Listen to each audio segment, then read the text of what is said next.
All right, we're live. Thank you, everyone, for coming. It's been a little while. I think it's been about a month since the last stream. I forgot where the camera is. It's right here.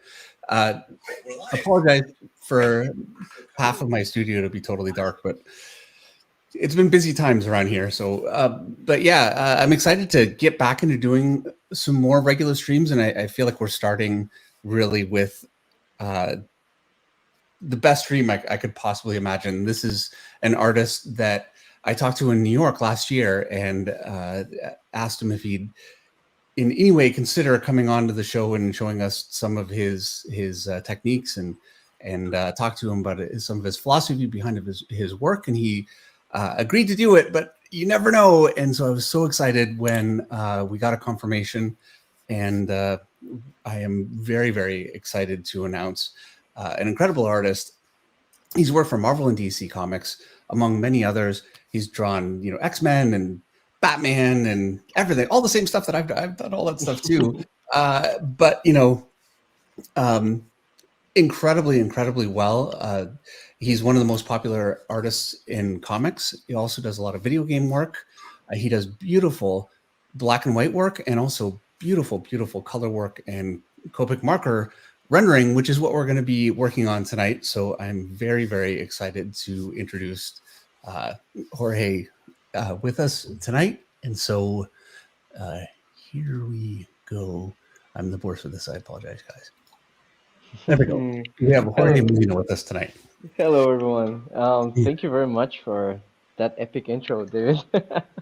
So yeah, I'm very excited to be here. I mean, of course, I've always been a big fan of yours. I told you New York is like, I don't know, I'm not good at, the fanboy moment. So I'm very excited to be here, of course. And to me, it's just a great opportunity to be able to share this space and time and talk about what we do, and I don't get enough of this. So I'm just very grateful to be here and to be able to, I don't know, just share and have fun. So thank you guys.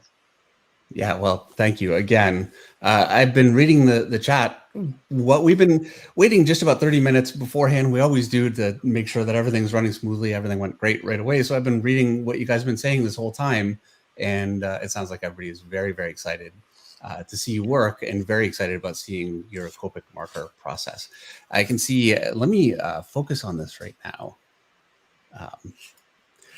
This is Jorge's Captain America. This is your own design for Captain America.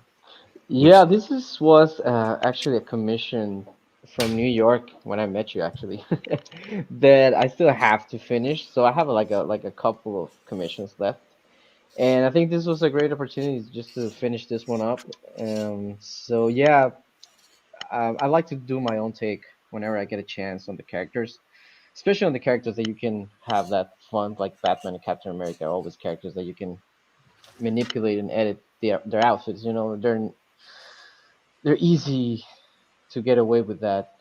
Some guys like Superman or Spider-Man might be harder to do different take because it would just breaks the character. But it is a little easier to break Spider-Man for sure.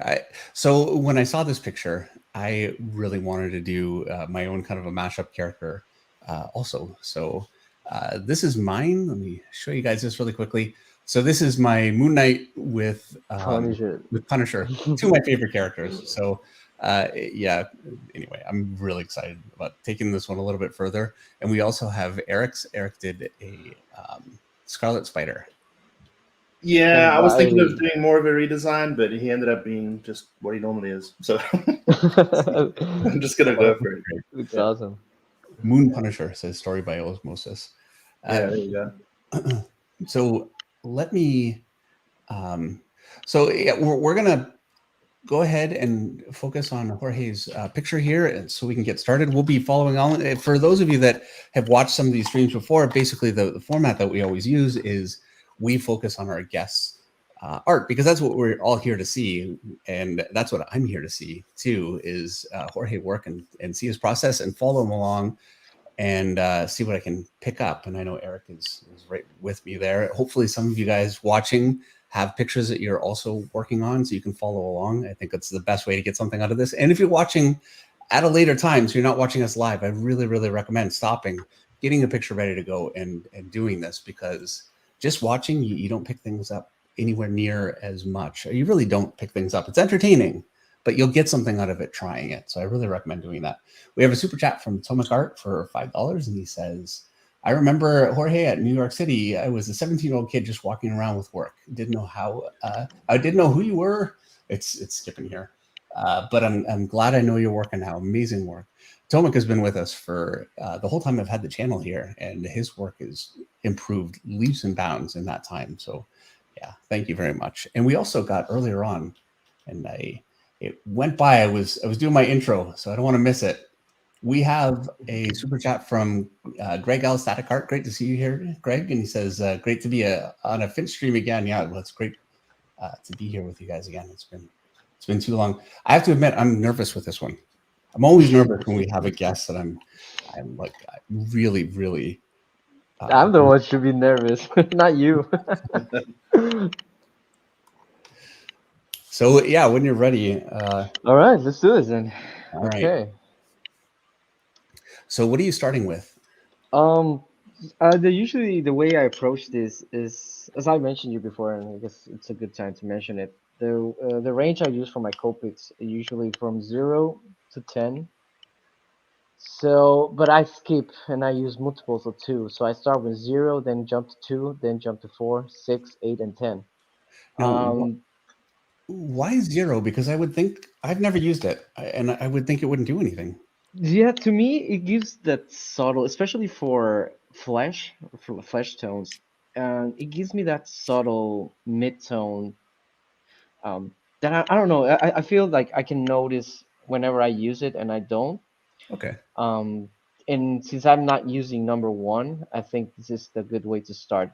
So from this, I just jump to like the number 2, which is slightly darker.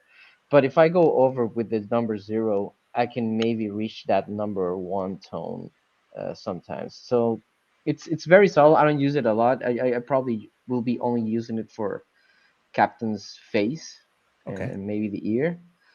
And from there, I just start building on top. Like I find usually my mid-level tones first, and then I start building with shadows, trying to give the volume that I want for the character. And I try to avoid thinking of light, not the light source, but the highlights. Like Mhm. I leave that to the very end, so I try not to like even consider them, just to like make it easier for me to figure things out with just the shadow. And I think that you can get a lot away with just shadow. Like sometimes just the highlights are very minimal in order to for it to look good. Mhm. Now I've got a couple questions. Our first one is from Jason Paul Perkins Art, and he asks if this was traditionally inked or digital and printed out. The sketch was digitally done. Then I print out very light line art, and then I ink with microns. So like with the Copic microns, I do all the inking for this. I might use some brush here and there for like the Pentel brushes. Mhm. I think most artists are familiar with these. But yeah, other than that, it's just for like I use digital just for the initial sketch, just in case I need to do any edits or like proportion adjustments. It's easier for me to do it in the computer rather than erasing Oh, and redrawing. it is. Yeah, the amount of times I've drawn a figure and the head's too big or something, and it just goes out that way because I just don't have time. I can't fix it. The other question we have is from Extreme maybe, and he asks what type of paper you're using. Ah, damn! I don't remember what paper is this. But let me look for the one that I've been using whenever I do covers, which I think is the best paper I had. Um, it's this one. I don't know how you pronounce it. Archies? Archies? Arches, yeah, Arches? Arches, aquarelle, watercolor. I think that's Watercolor. Yeah, this one was recommended by DK Ron at the show, and I love his watercolors. So I was like always thinking, how does he do that? And and the paper is big part of the key to get those nice gradients with the watercolors. So I've been using that for pretty much everything that I've been doing. So it's a relatively toothy paper then. It's actually very smooth, that one, for some reason. Okay. But That's the hot. and Yeah, I think that's the hot press. So it's that's a nice. hot press. Yeah, yeah. Because I was every time I tested watercolor papers, it was very grainy, and I don't know. I didn't like the way it felt on whenever I was inking or laying colors. But for this one, it's very, very smooth. So I was very surprised. Is it very thirsty, Jorge? Does it like soak up your markers a lot? Or? I think it's thirsty enough. It's not one of those papers that you just lay down, 4 strokes and your copies are gone with ink. Mm-hmm. I think it's like the right amount to me. Oh, great. And so the second pen that you're using, is that a 2? Yeah, this one is a 2, so it's probably going to be using that for bringing in more shadows.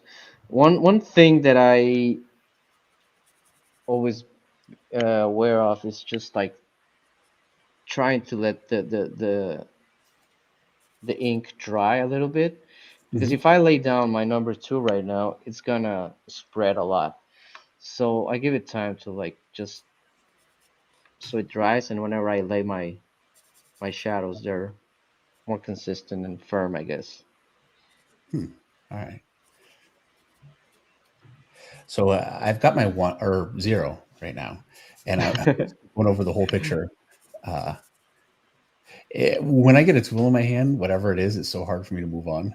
So I haven't picked up the 2 yet, but Are you noticing a difference with the 0?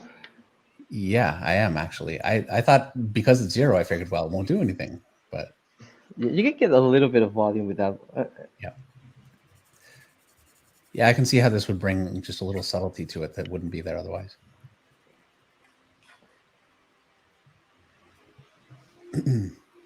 These are neutral grays, Anthony. Well, Jorge's are neutral grays. Mine are cool because that's the ones that I had. And Eric, what are yours? Yeah, I'm using neutrals as well, which I've used before, and I'm actually running out of ink. Fortunately, I have some refills, so I may have to do that. But yeah, I'm using neutrals as well. Yeah, well, there you are in the States with your easy to get refills. Yeah, I can just go down to the gas station and get some Copic. Lucky you. So right now I'm letting dry all the face area. So I just jumped into the mask and I'm laying down my mid tones. So I start with a 2 to be my brightest tone right now, and then I'll probably go down to the 4, 6, and maybe I'll use an 8.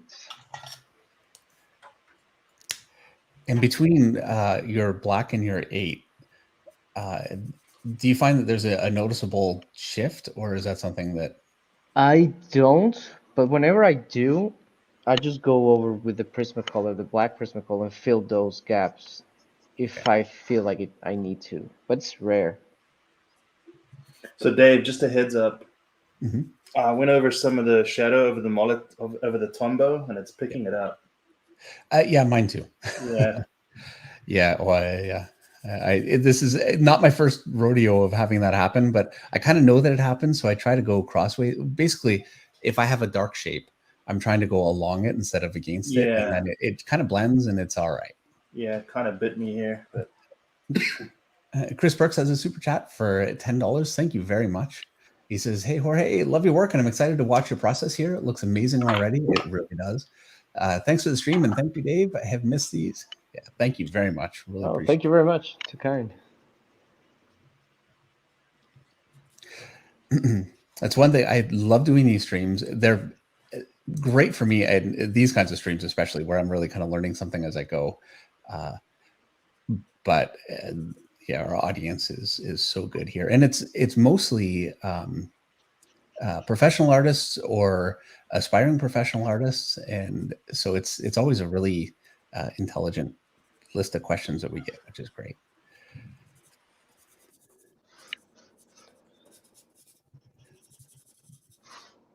So do you ever use the wider part, or do you only generally use the? Well, what I've got the square ones, and it's got the blunt tip and it's got the sharper tip. Yeah, I use the wider ones just like for covering big areas. And maybe whenever do I like quick sketches or like remarks, I will use that to like lay down my shadows, just because it's easier to block in shapes with that. Yeah. But I don't like it when I'm doing commissions just because I don't know. I think I have better control when I use the brush tip. Yeah, it makes sense. I think I need to try and get some with a brush tip, because neither of these tips that I've got have any softness to them. I can get a lot more detail with the thinner one, but Yeah, like I think the brush tip gives me a nice transition, so I can blend in whatever tones I'm laying easier with the brush. and actually we have a chat from P Garza, who says he like patiently use marker instead of a brush, which is true. You are working the same way that you would be working if you were using traditional brushwork. Yeah, yeah, I never noticed that. Actually, yeah, that might be true. So I think it's just because I got used to it back in college. Everybody was using Copics, and it was just a way to get quick results. I mean, using brushes is amazing, like with ink, but I think it's more time consuming, at least for me, because you have to be, being aware of filling it your brush every now and then. Yeah. On the other hand, it gives a nice touch. Like I've been trying, being here in Mexico is hard to get Copics and refills, and the way I've been getting around that is just switching mediums. So I've been using a lot of ink wash on some other pieces, and I'm actually enjoying it. I mean, it's just some slight changes here and there in terms of how it behaves and how you have to control it. But I mean, there's something beautiful and more organic whenever I use that one. So I'm enjoying those two. Yeah, I'm deathly afraid of brushes, and I do use them.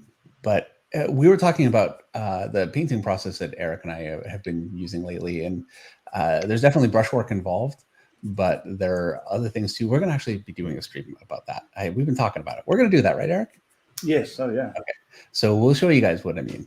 So Jorge's actually been experimenting with airbrush as well, Dave. Oh, really? Yeah. Yeah, just I did like two pieces with airbrush in there, but I was telling Eric about it. It's like I'm afraid of it, and I just use it to lay down like big areas. Like I don't do any details with that. It's just more like I want like a moody, cloudy sky for Batman. I'll just airbrush the hell out of it. So I feel it's very helpful for those type of things, but I don't know. I'm still like testing the waters with that one. Yeah, well, we kind of are too. I would say that the airbrush that we're doing is not really super detail oriented. It's amazing what people can do with it with detail, but it takes so much control, and that takes time. We have a couple other super chats here that just about to miss. The first one, this is going to be a bit of a tough question to answer, I think. This is from Eli for $10. Thank you very much. And he says, also look forward to your stream. Could any of you speak to the kind of mindset that you have in making an established character in your own style and the decisions that go into that, please?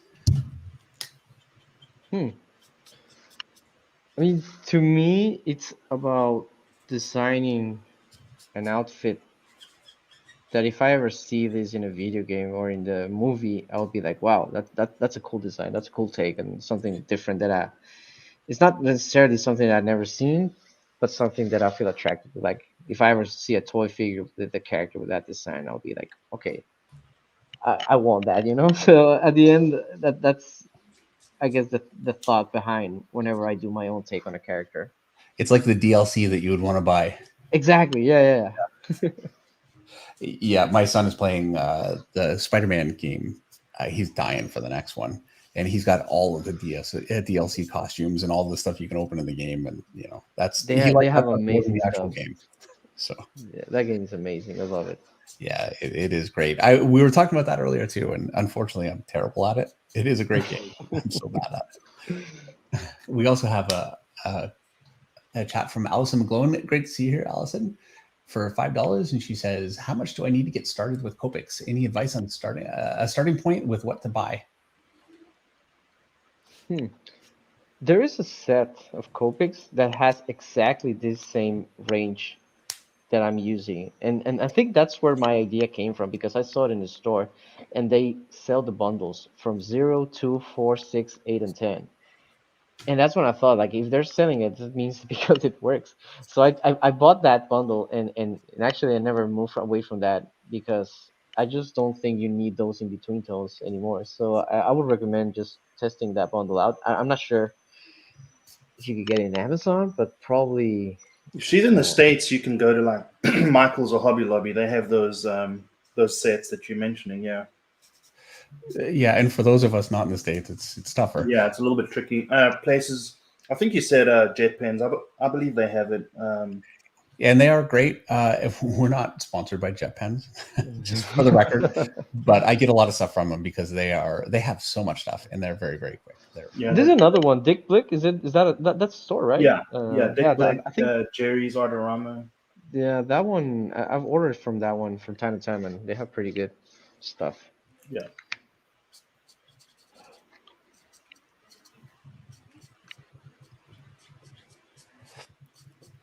So my early impressions, it's looking nothing like Jorge's, but I'm actually still really happy with it. I'm happy with how it's coming out so far. And actually, in just a minute, Eric, when you're ready, let's kind of show where we are with it so far. Sure. Ready? Yeah. Okay. I don't have much to show. I'm going to show you guys anyway. Here we go. So this is what I've got. I've used the 0 and I'm using the 2 right now, and it fades quite a bit. So it's actually still really light, but I like the fact that it's so light because I have such a tendency to just jump right in and blow things out. So it's got none of the quality that yours does, Jorge, but I'm hoping I can build some more. I mean, anyway. It's interesting because we have different approaches from what I've seen. You start building from your line art. That's interesting. I never thought of that. I think I've been a line artist for so long that I can't break it, and I love painting. I want to be more of a painter, but I don't know that I'll ever be able to change that mindset. I'm so focused on line. Like this has no rendering on it, but even then, it's still But there's so much depth in it. I love the way you use contrast and like the black and whites. When I first started, I started as an animation major, and then to me, it was hard to like venture into rendering with a lot of blacks. Mm-hmm. So looking at your stuff, I remember it was like, wow, how did he does that? How did he blocks those areas, and you get so much volume out of it. So it's interesting to see that you follow that same thought process when you're laying down your Copics. Yeah, I don't know how to think any different, and I think it has its limitations. I'm sure, and I'm hoping the more I paint, the more I'll kind of learn what those are and maybe break free of them. But this is where it is right now, and I'm not finished, everybody. So give me time. Let's see where Eric is with his right now. Oh, look at that! Whoa, nice. Yeah, that looks great. I'm just fudging my way around. Are you using number 2, Eric, with those? My 2 dried out, so I just switched to 3 real quick. Okay. So I didn't have to sit here trying to refill it 2, but it has a lot of volume already. I think it looks great. Yeah, that looks great. Thank you. All right, I'm falling behind here. Let's go back to Jorge here, and I need to start working a little harder.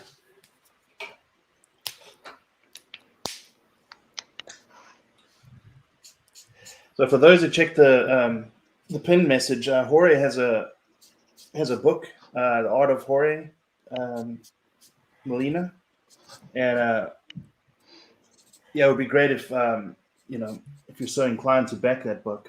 It's got there's so many great pieces by Jorge that he's done over the years, and I'm pretty sure there's some wonderful pieces in there. So yeah, definitely back that if you can. And then definitely visit Jorge on Instagram as well. Jorge mentioned to us before the stream that he's thinking of starting a Patreon soon, where he'll do more pieces like this and drawing whatever. And I think that'll be such an incredible resource. So definitely follow him on Instagram, and I'm pretty sure when that's ready, Jorge will post something on there about it. Yeah, thank you very much, Eric. Yeah, I'm actually just in the process of putting the book together. So right now, I'm actually at the same time that I'm collecting art that I want to feature in the book, I'm also producing stuff for it. So like this commission, for instance, might be featuring the book because I wanna put like the latest stuff and stuff that people haven't already seen. So it's not only gonna be like Marvel and DC stuff, but I'm also gonna have like personal work that I've been doing. I was telling Eric before the stream that I've been working over a year right now with for personal projects. So I want to feature like all the concept stuff that I've done for it and some of the preliminary sketches and some of Great that to see art. the concept stuff, especially just because people don't see that stuff enough, like with games. Yeah, the behind the scenes, yeah, exactly. Wow, that's great. And actually, I've got all of that linked in the description. You can find links for all of Jorge's social media and a link for the book that you can support, which I think would be very appreciated. It sounds like it's going to be an amazing project, and it's going to have things you won't be able to find anywhere else. Yeah, I plan to do a tutorial. Like basically, what we're doing tonight, I want to record and make it a thoughtful process of like actually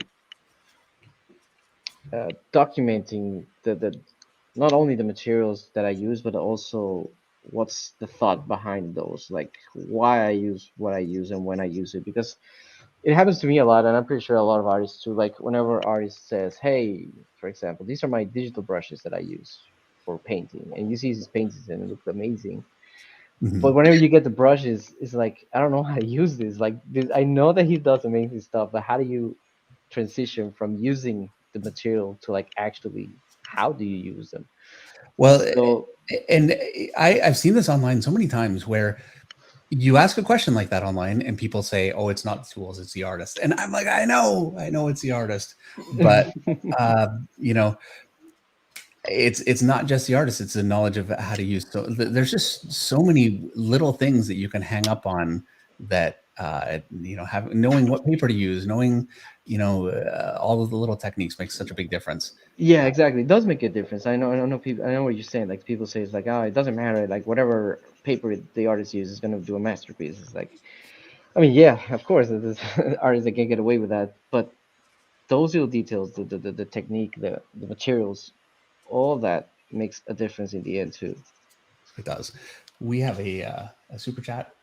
Let me scroll up here from Jason Paul Perkins Art for $5. Thank you very much. And he says, first live stream, I listened to Monday Night Draw while working and learned so much. Well, thank you for that. That'll be coming back actually in September with Meredith, which I'm very, very excited about. So happy to have Jorge and seeing this process. Thank you.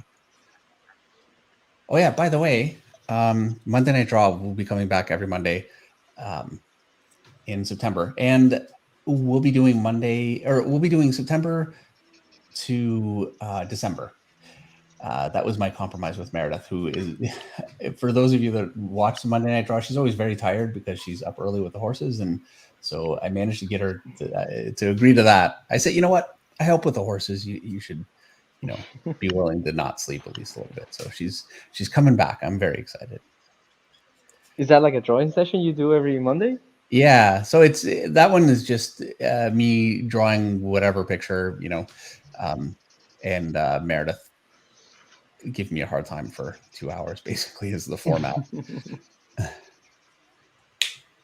And we haven't done one since December. It's been a little bit too long, so I'm looking forward to getting some of those back, getting back to the channel a little bit and being more consistent with it. Also, and I mentioned this in the community notes, I've got a tutorial video coming out on Monday. It'll be up Monday at noon. So yeah, I'm excited about that. It'll be my first tutorial again in months. It's been way too long. So that's coming too.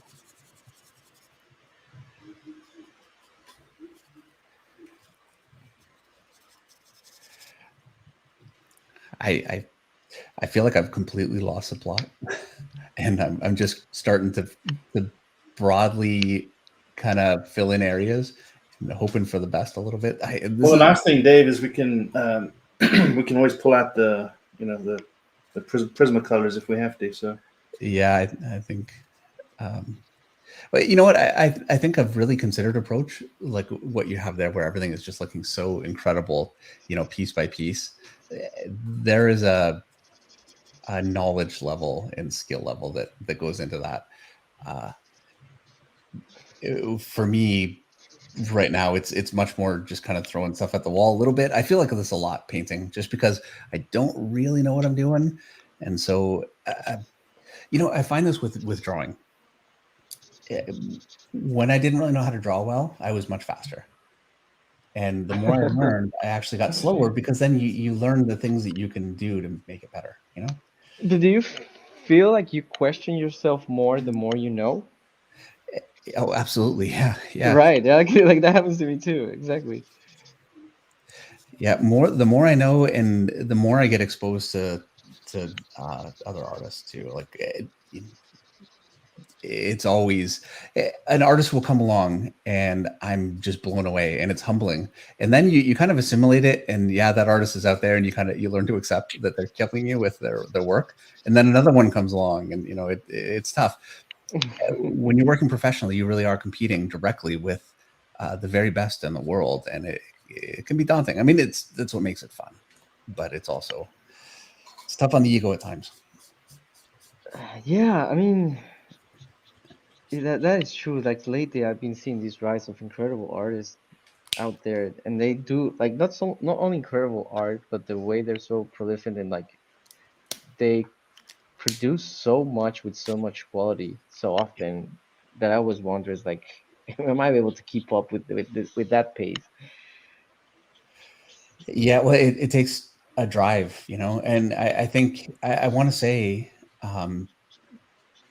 that a lot of times the difference between a very successful artist working and an artist that's not working is just dedication, to be willing to sit there all of the hours that it takes and never lose focus, and have the patience to make things as great as they can be. Not everyone has that drive. And I get questions a lot, how do you keep motivated? And I feel that way too. I mean, it's a very valid question. It happens to all of us, but I think, probably the best way to keep motivated is to know that if you allow yourself to slip, you're letting your dream slip away. Yeah, like I feel you have to practice, like just like everything in if you want to be good at it or better at it, there's nothing that beats just the man hours of practicing and just sitting Mhm. there and enjoying it at the same time, But um, I was reading, I think I was reading or listening to a podcast about discipline and the thought process behind doing something better versus just doing something for fun or practice. And when you put your mind into like actually acknowledging what you're working on and giving thought to the actual process, you become better at a faster rate than whenever you're just, let's say, just drawing just for draw. Yeah. Well, and deadlines can kind of do that too. It really, focuses you. You've got so much work that you have to do fast. I remember when I first started, um, the amount that I learned in a couple of months, just because I just had to keep going and keep going. And, that kind of pressure, it relieves a whole lot of motivation.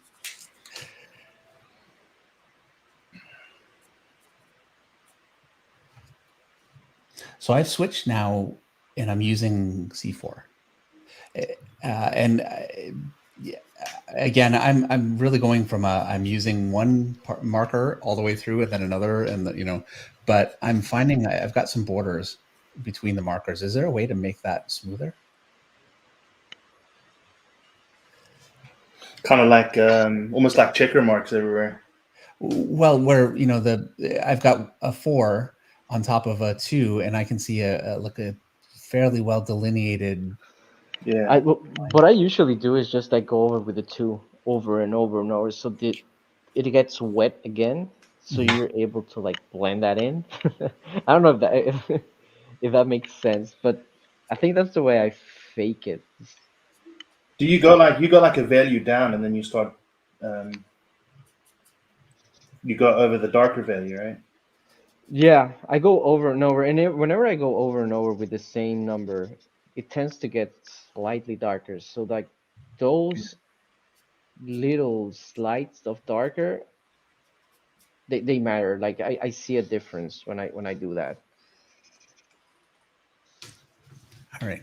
So I think once I get some more of my 3 or 4 blocked in, I'll go back to the 2 and soften things out.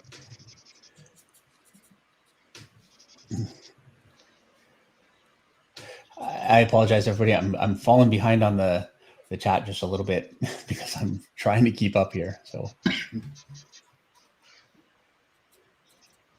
use the 0 to blend across. The problem with the 0 is sometimes there's more alcohol than there is pigment, and then it starts like dispersing all your other pigment. So if you go too low, then it's But are you using the colorless blender, Eric, or are you just no. using the 0? No, oh, I'm sorry. I was referencing someone in chat. They said use 0 and blend across. It's just it can be dangerous, right? I think if there's too much alcohol, I think it kind of.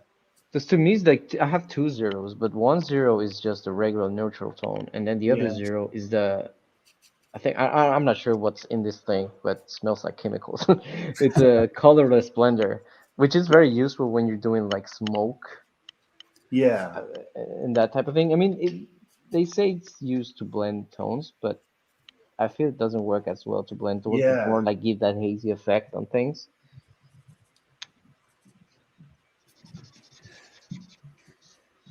I find with colored pencil that works, going back and forth a little bit with 2 values that are relatively close.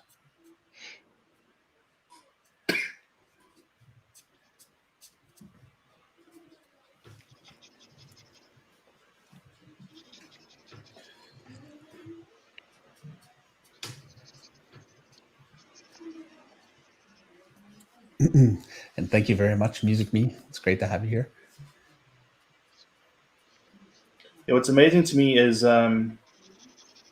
Jorge's command over the colored Copics as well, because that's a whole other ball game as well. Yeah, we were talking about colors before this, and how much how afraid I am of using colors sometimes. Like whenever I use color Copics, like I feel confident in a way because I know how it's gonna behave. But I find it limiting in the terms in the type of tones that I get. Like usually Copics have this very saturated tone to them, and it's hard when you want to have the range of saturation. Um, so I avoid using Copics whenever I do covers because I want to be able to explore the different saturations and values on the colors. So yeah, for Copics, I just use that on commissions whenever I do colors. Yeah, I find really saturated color everywhere can pretty quickly kill a picture. Yeah, that's to me like it's too strong to I don't know. Now there are exceptions. I saw a piece by Chris Stevens just a little bit ago, and it was incredibly. He actually said in his comments when he posted it that it was like crazy saturated, and it was beautiful. So it can be done beautifully, but Yeah, I think it also depends on what you're doing. Like if I do a Batman with that, I don't think it's gonna work, you know. But the other day I did a Jubilee, which is a very light character. It's a very joyful and fun character. So for her, those type of tones will make sense. So yeah.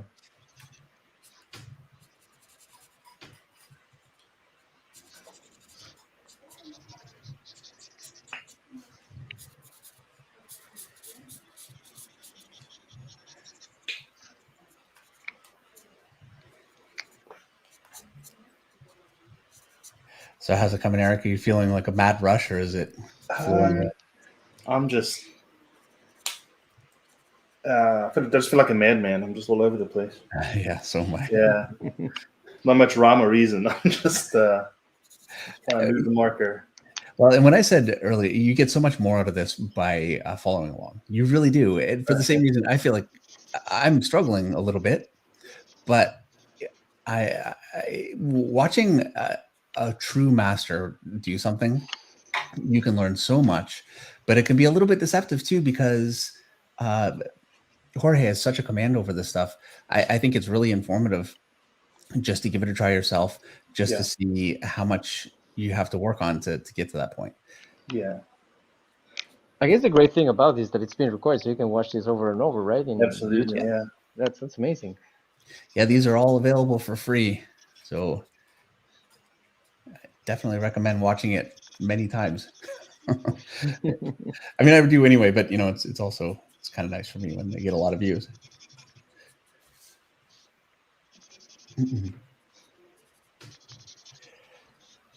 Actually, I'm gonna switch my number 2 because it's on running out of ink. Yeah, it happened to me earlier.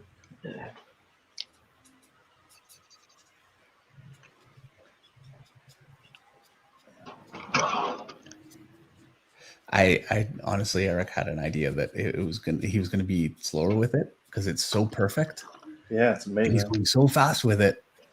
You know what I find is helping, Dave? What's the that? same approach that we use for rendering an underpainting. If you roll out of the blacks, the same that we do, out of the shadows with a very dark Copic, and then keep going lighter. That mindset's kind of helping me a little bit. All right. Yeah.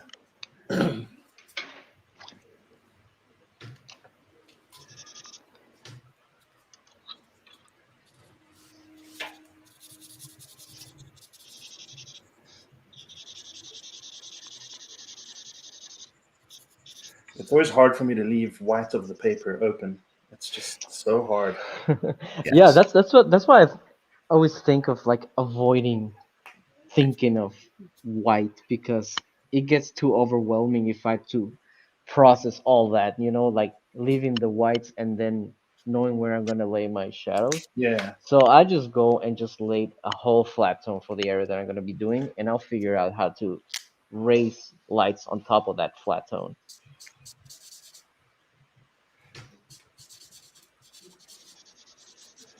Like for instance, right now I'm just filling the whole arm with just 2, and I know that there are gonna be some areas where I'm gonna have to put some highlights later with acrylics, especially depending on the materials for like the armor, because I know that material is gonna be shiny. So I know that later on I'm gonna have to go over that one, but it's minimal.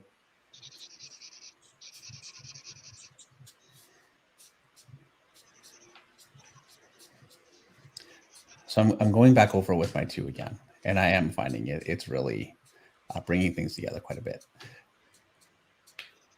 And I've learned a few things I'm never going to do again. The number one being I'm never going to do my inks with. I always use essentially a pencil brush pen. It's not close enough to that, and the stuff is not. It's you can pick it back up with water, and that's happening a lot. Yeah. So I'm getting unexpected streaks here and there, and so yeah. And once that streak's there, it's game over. It's gonna stay there. I'll colored pencil. It'll be fine. There's always a way, but yes, it is. We'll just bring out the airbrush. Yeah. There you go. Yeah.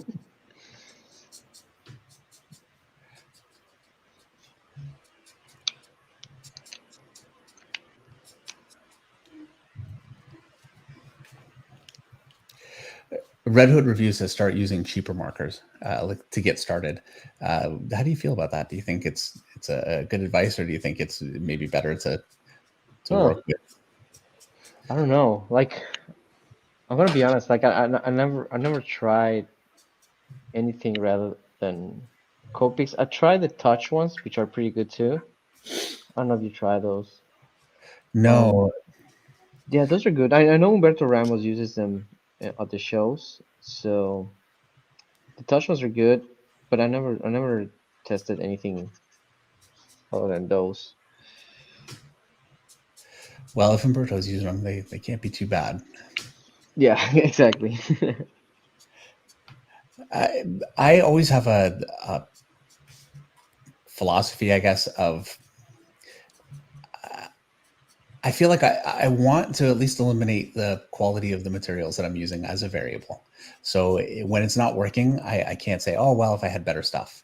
Now, I don't know if that's really the best approach. So, take of that what you will. But I tend to kind of overbuy and maybe, buy stuff that's better than really my skill level would require. But at least then I know, okay, I'm using, you know, I'm using the tool that should be able to do the job. Yeah, I feel the same way. Like, for example, when we were talking about the airbrush, like I had no idea how to use an airbrush. Like I've seen a couple of videos here and there, but I'm pretty new to it. But I go with whatever other artists are going for. So I know I saw like maybe Adi Granoff or, at some post he posted what he was using for that. So I was like, I'm gonna get the same one. Like I'm not gonna get the same drawing that Eddie Granoff gets, but at least I know that I'm what this tool is capable of, Yep. and exactly, it's just like it's a variable that you don't have to worry about, I guess. So that makes sense. Yes. Totally. Yeah, I kind of feel like if you're very, very skilled, you're very experienced, and you really know what you're doing, you're probably actually more able to use cheaper stuff than if you're less skilled. Maybe but that's kind of what I think anyway. Yeah. And sometimes even the cheaper stuff, like it takes you, like, in order to get the result that you want, it's gonna take you longer. So Mm-hmm. like I've experienced that whenever I use cheaper watercolors, I don't get the same tones or the same vibrance on my tones just because it's cheaper material. So I have to go over and over and over and over to get that tone. So whenever you use like good watercolors, it's just one stroke and you get the desired stroke or tone that you were looking for. So I guess good materials also saves you time, and well, time is money, right? Yep. Yeah. Well, it why are you getting paid? So we have a super chat. Let me get that up here from Sheldon Martin. By the way, great to see you here, Sheldon, for $10, and thank you very much for that. He says, "Love these videos. Glad to see you guys again. Hope your book is going good." And MMR. What's MMR? Miss Meredith Rocks, wasn't it? Oh yeah. Thank you for that. Thanks, Sheldon. And yeah, she'll be back. So. I think that's what it was. No, I think you're right.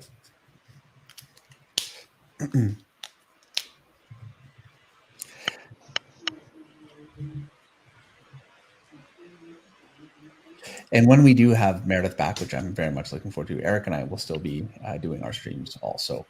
I really love doing the artist focus streams like this.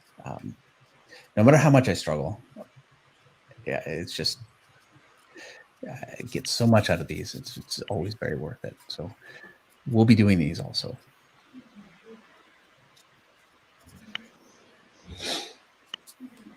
How often did you used to do these streams, David? We were doing weekly for a couple of years. Wow. Yeah, which look, I love it, and it had me doing a lot more commission work, than I would normally get around to. So it was good that way. But at the same time, there are times when it would really conflict with deadlines. Yeah, I think that's the key then. In order for me to finish my commissions, maybe I have to start drawing live to get the pressure on. Yep. Yeah, then you have to get it done, and you can't do half of it, and then find something on TV or whatever. The next video game. That's good pressure.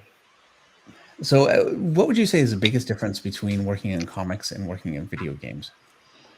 I mean, I think the big difference is just the non-disclosure stuff that you can't show anything that you're doing for the next 2 to 3 years, I guess. Oh, sure. So sometimes that's a bummer. Like you're excited about all the stuff that you're creating, and you want to show and tell people, oh, look at this thing that I designed today. I think it's amazing. What do you think? You can't do that.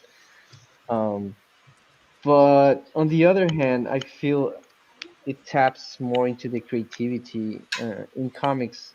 Although you have some creative freedom, you usually just not just, but you usually always have to stick to a template. Like Batman is Batman, and you can tweak here and there things, but you're drawing Batman.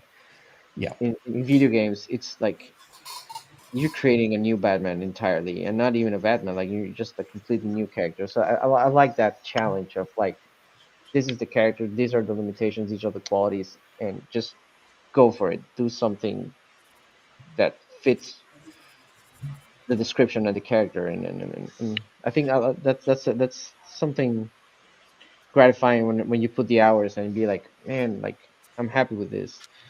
And so in a way, it's also less rushed. I guess in comics we have the deadlines because the book has to ship, Mhm. and and and it's more strict in terms of like time because you have to schedule yourself to be able to deliver those pages in time.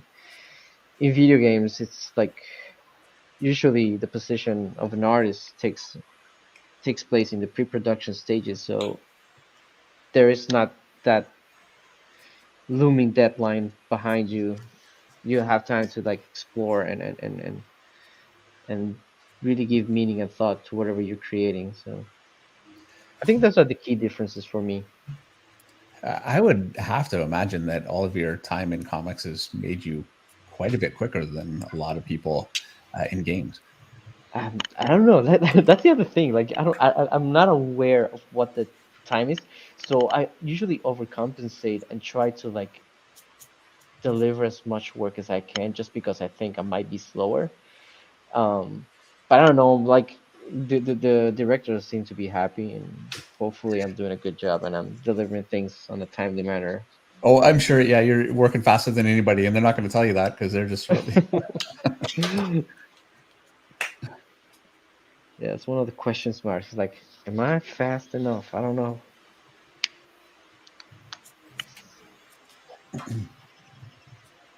How's it going, Dave? uh, well, it's going. You know what? Let me show you guys where I am, and we'll look at Eric's quickly, and then we'll after a quick look at both of ours, we'll get back. So here I am right now. I've got my 4 in there quite a bit, and I've gone back to 2 to try and kind of blend that in. So it's coming along. It has at this point now. I can certainly tell none of the there's a I want to say realism. I don't mean realism, but there's just a when something has a feel that makes it look real. Jorge stuff right away just got that, and I have none of that right now, and I'm hopeful that I can kind of get there. You know, yeah, just keep fighting with it, but I'm having a good time. That's what I would say so far. It's looking amazing. I love it. There's so much volume from the last one you did. Is that the number two now, or It's the number 2 and the number 4. So I'm gonna go to 6. wow? You haven't used 6 yet, have you? Or have you? No, I haven't. See, No, I and I'm haven't. thinking I'm going to go to 6 so I can start to get to this kind of a level, but it's not the answer. I don't know.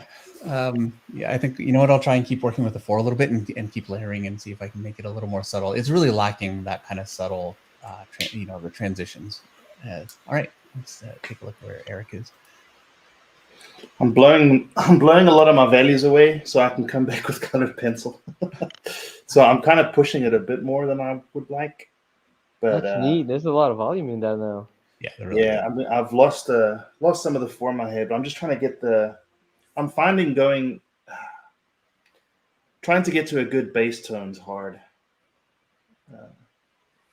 Where it can rest, and then when you can add dark and light, kind of like when we paint, Dave. Yeah.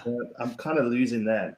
So you're kind of more approaching it like a painting where it's got a lot of form to it, but it's also definitely a more of a mid-toned picture. yeah, right. And then you're going to bring in the lights again with colored pencil much more. Yeah, Now, With I'm the, definitely planning on using colored pencil. There are so many places I can see where I'm going to need to do a little touch up. But yeah, I'll be very curious to see how that goes.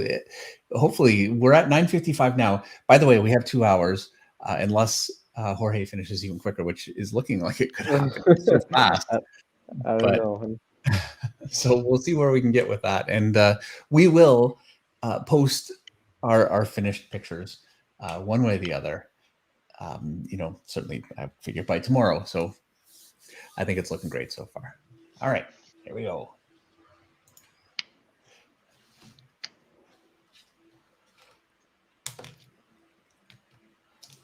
I can't believe we've only got 3 values on there right now. Yeah, it's so good. Yes.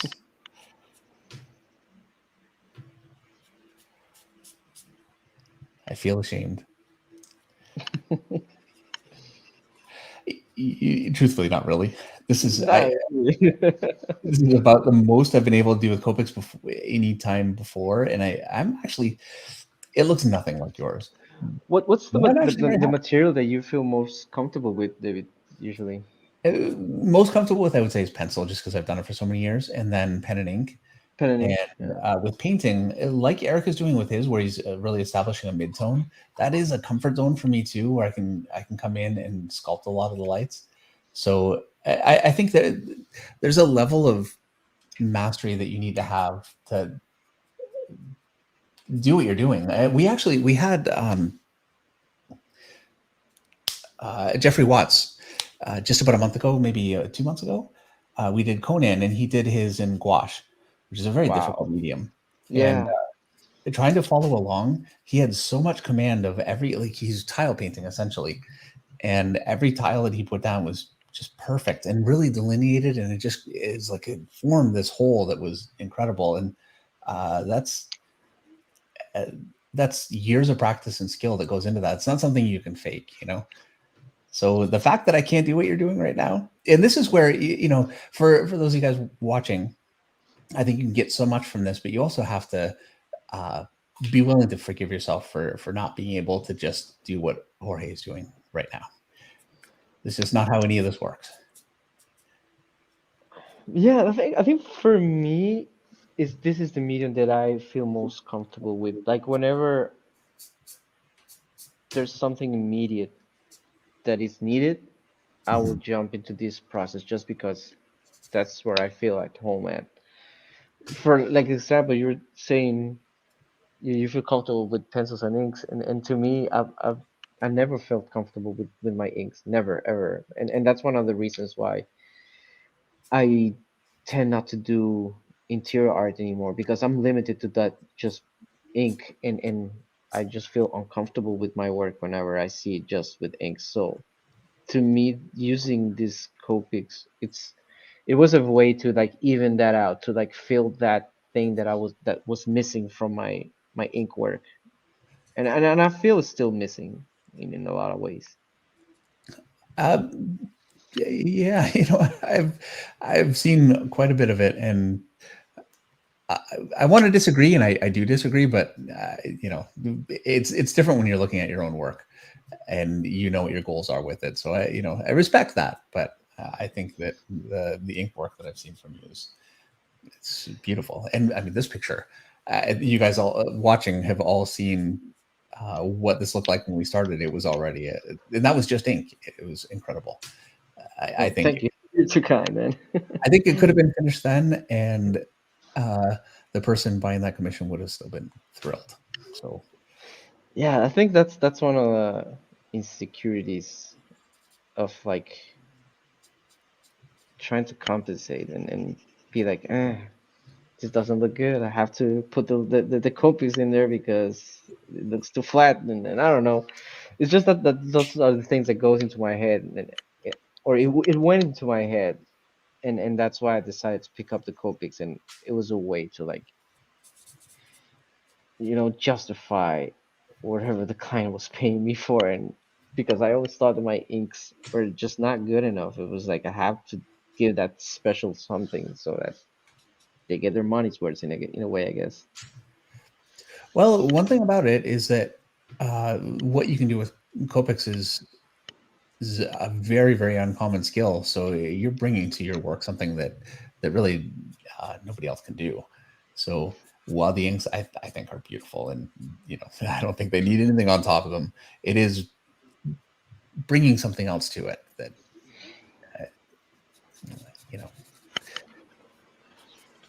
Help me out, Eric.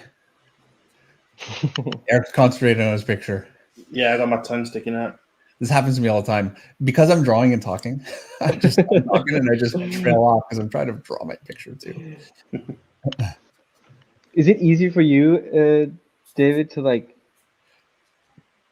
whenever you're working, have people around you and have like relaxed time, or does it take everything from you, and you have to like be focused on the piece whenever you're doing something?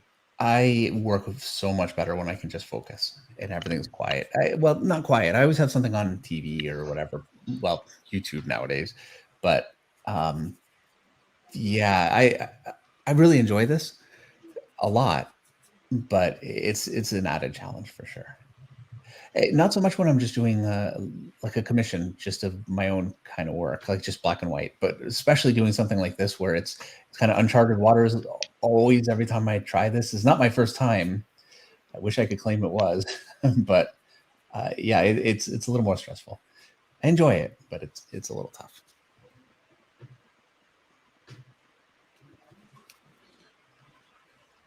So that Batman piece that you did recently, Jorge, with I think that was the one with the airbrush. Did you do Copic on that, or did you do was it straight paint, or how did you approach that?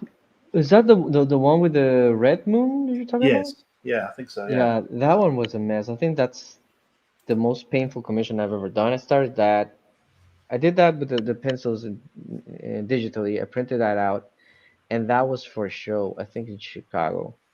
Hmm. I never finished it, but I started finishing it at my room. I want to say I did use Copics for that. I think I did, but at halfway through the process, I spilled ink on top of it, and it was Oh a no. mess. I remember I was telling my agents, like, I think I just screwed this commission, and I might have to start over. And that's when I decided, it's like, I'm taking this home. Like, I'm not even gonna finish it to the show. Just tell the client that I'm sorry, and I promise it's gonna look good, but I don't know if I'm gonna be doing this one. And when I came home in that same trip, I bought my first airbrush. That was last year, and that's when I thought that maybe if I use the airbrush to go over the spill, I can like fake it and make a couple of clouds. Hmm. And I airbrushed the hell out of that one just as a base, Hmm. kind of similar to what Ben Oliver does Yeah. when he's doing his commissions and his covers. So I took that as a reference. It's like I'm gonna airbrush it and just build on top of it. And after that, after the airbrush, I just start going over it with acrylics and Prismacolors. And actually, I was very happy with that commission. Like, I'm glad I didn't ditch it, because Hmm. it was something special with that, with the whole process, and a learning experience Yeah. after screwing up monumentally on that one. We have Seth Adams here. I'm sure most of you guys are aware Seth Adams is a really great artist, so it's great to see him here. And you can find his stuff on Instagram. Just look for Seth Adams on Instagram. And we have a super chat from SES Powerlifting. Great to see you here for $5. Thank you very much. He says, showing the channel love. Awesome work. Well, thank you. Thanks for stopping by. It's always great to see SES here. Every time I do this, I feel like I've never left. It's great to see all you guys.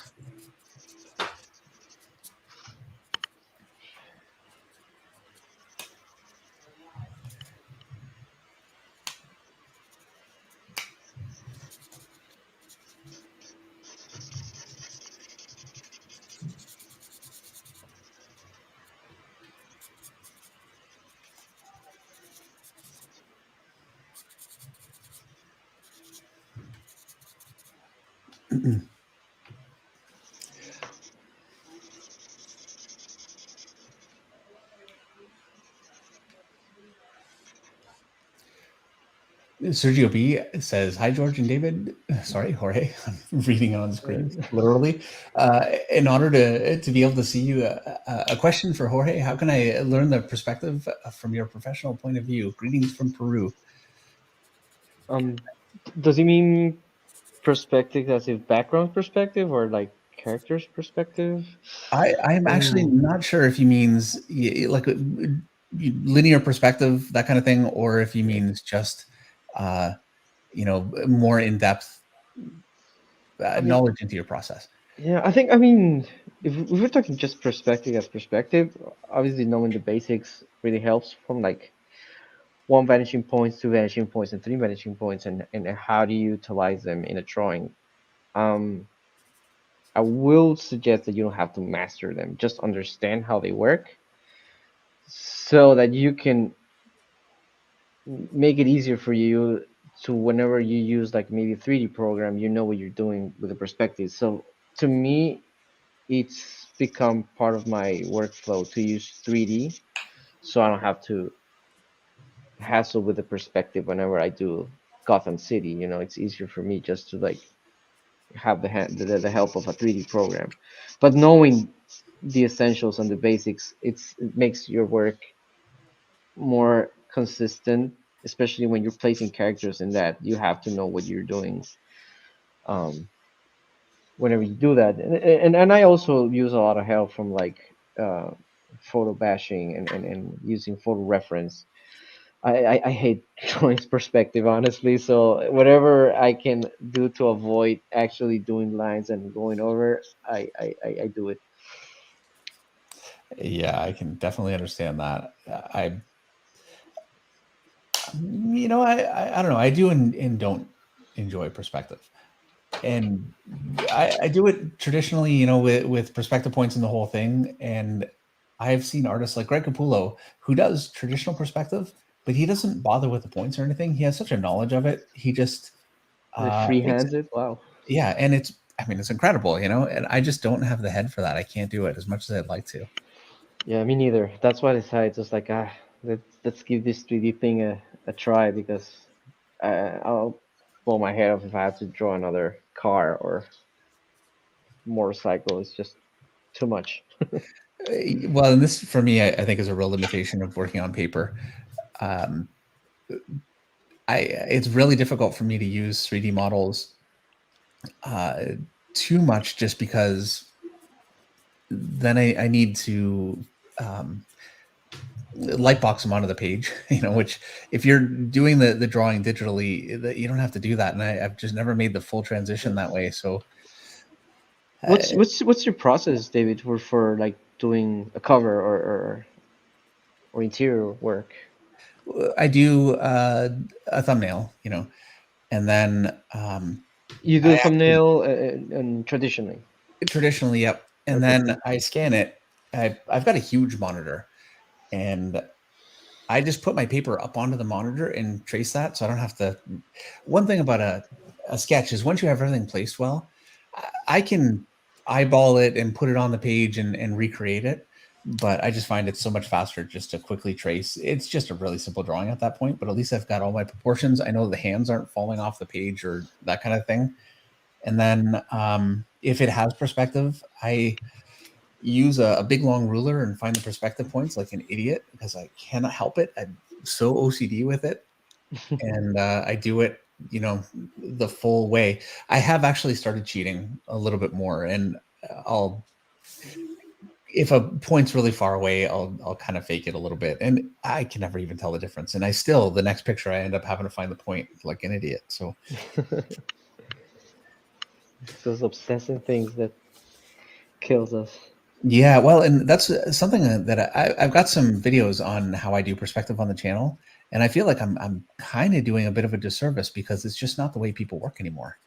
And an artist working that way, you are kind of at a disadvantage because trying to draw a car, that is a challenge to make it look the way you can make it look with 3D. And when you're competing with artists that are doing that, and needlessly fighting with it, it doesn't make sense. So I think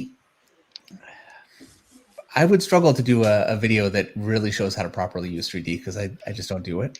That's a place where, I need to like maybe see if I can find somebody to do a few videos on how to use 3D well for comics. I think it'd be really, really useful. And it's not something, it's so widely used. There's not a lot of tutorials out there. No, a lot of people use a SketchUp and I think Manga Studio.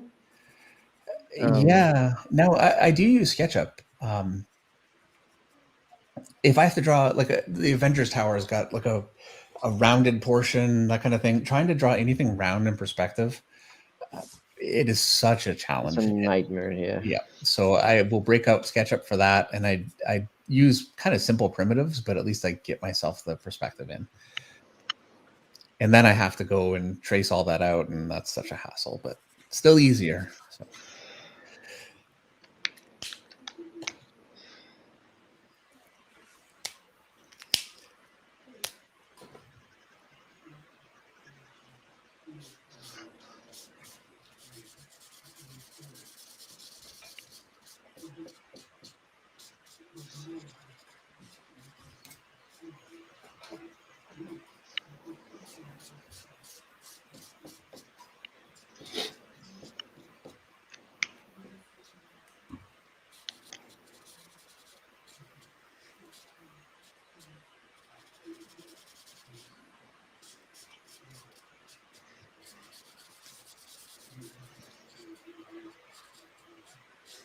Copic markers are such a challenge too, because I don't have the ability to now go in and just mask.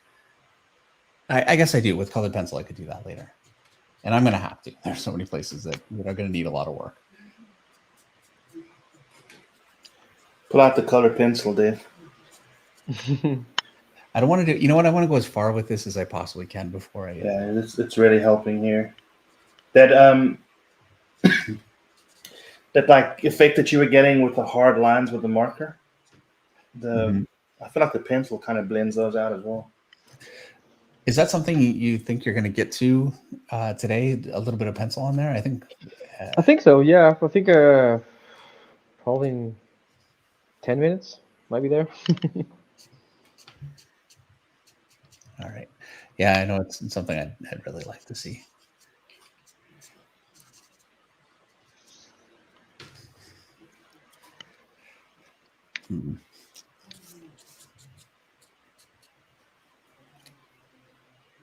And at this point now, it looks like I might be wrong, but you've stepped up to something a little bit darker than 4. Yeah, right now I'm using 6 on certain areas here and there. All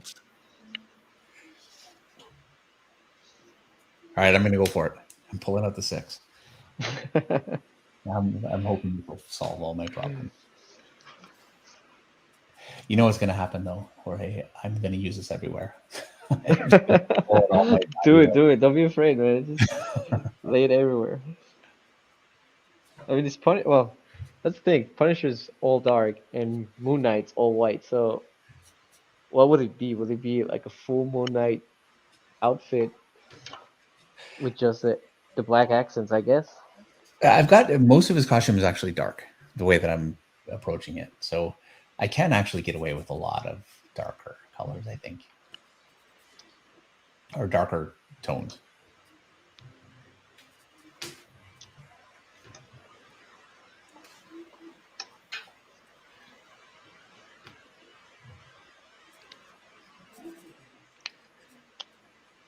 At the same time, I've got a lot of my lighter stuff. I haven't really differentiated my tones, I don't think. So I'm kind of hoping I can solve that problem now.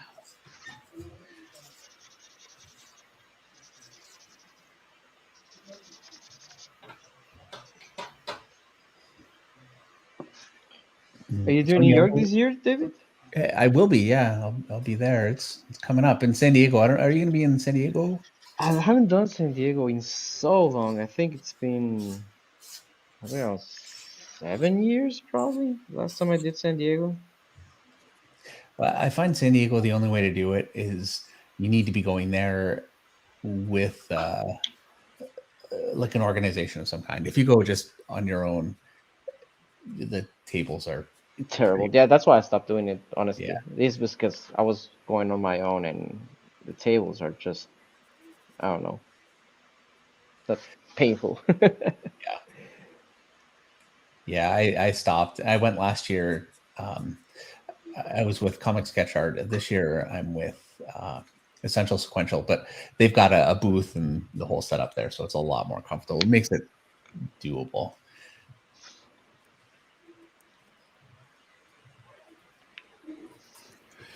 Art of Ray says isopropyl alcohol on a brush or Q-tip is good for blending or removing Copic markers.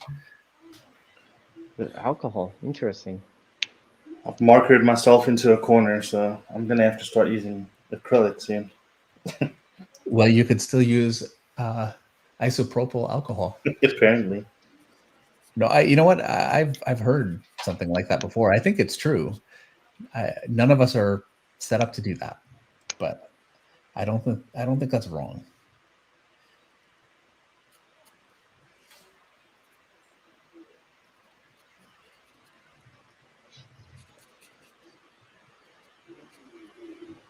Yeah, I didn't think I'd have the tooth that because again, like David and I, the medium that we use for painting just grips pencil real well with the tooth that it has, and I'm finding I have none of that tooth. Really? Yeah. I wonder if it's because the paper is just a little saturated. So yeah, I don't know what it is, but it's just feels super slick. So acrylic it is. All right. What kind of paper are you using, It's Bristol. Bristol? It's smooth Bristol, yeah. Hey, that's actually Does the Arches have good tooth to it for pencil? Yeah, I think it does. Like, Okay. honestly, I think it's the best paper I've ever used. Like, there's nothing I can complain about that paper. It's like, and they're not paying me or anything. I'm not, but it's very good. Like, give it a Definitely shot, have to man. give that a try, yeah. Yeah, Yeah. definitely. Yeah, I'm gonna have to put it on the shopping list. I've only ever used Arch's paper that's very toothy, so and it's great paper, but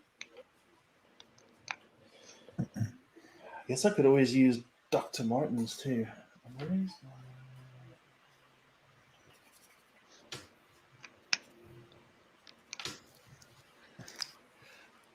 if you wouldn't mind, Jorge, just to hold it up closer to the camera so everybody can kind of Yeah, get sure. a good look of the. That's crazy. Yeah, Wow. it is beautiful and it's so Yeah. incredibly subtle. So effortless, yeah. Thank you. Thank you.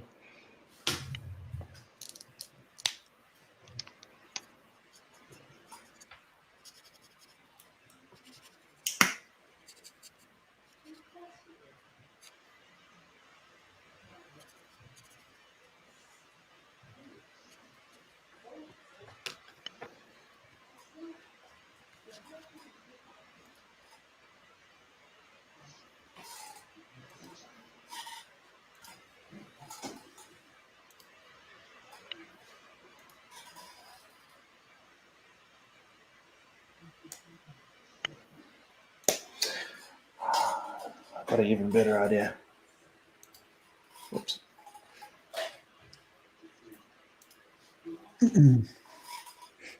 What's that, Eric? I'm gonna put ultra matte medium Uh-huh. over, and then I'll come in with pencil again. Going the full route. Yeah.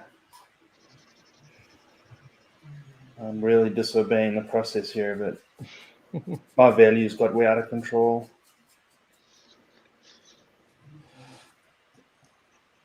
Well, ultimately, process,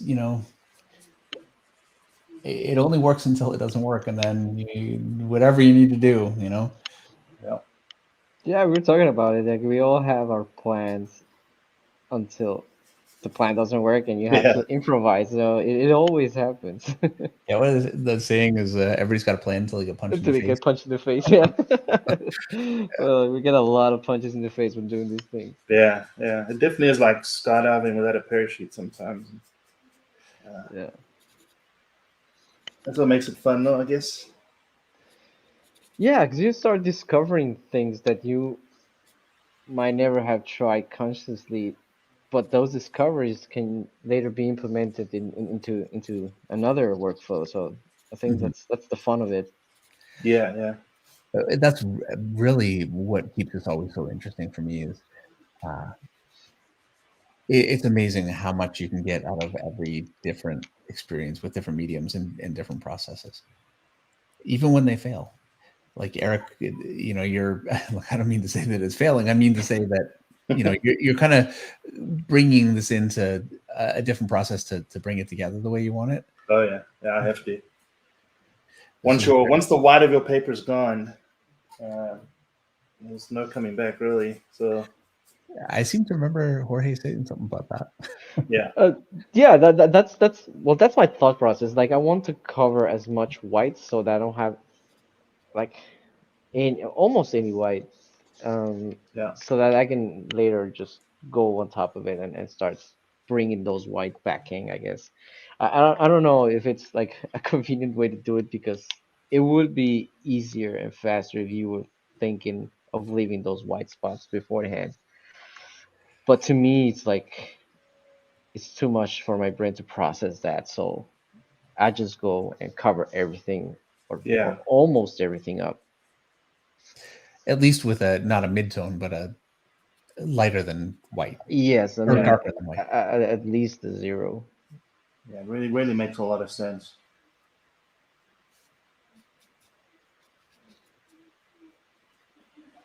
I feel like the homework that we have, Eric, is to uh, do this and try to have the disciplines and not push it too far.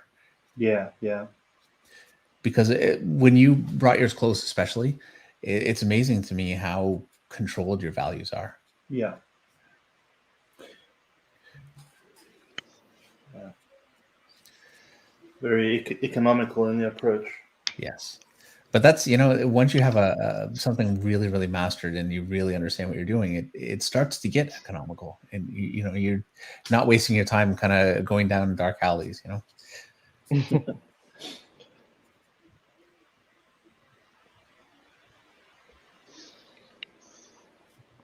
Yeah, I'm in a real dark alley. I have to Scott, fight my way out of there. yeah, Start Scott, finding the light, man. Scott Godlewski, apologies, Scott says, "I wish my brain worked that way," and yeah, so do I right now.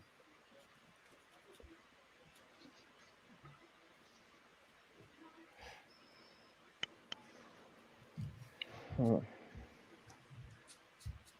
All right, let's see if this works better now.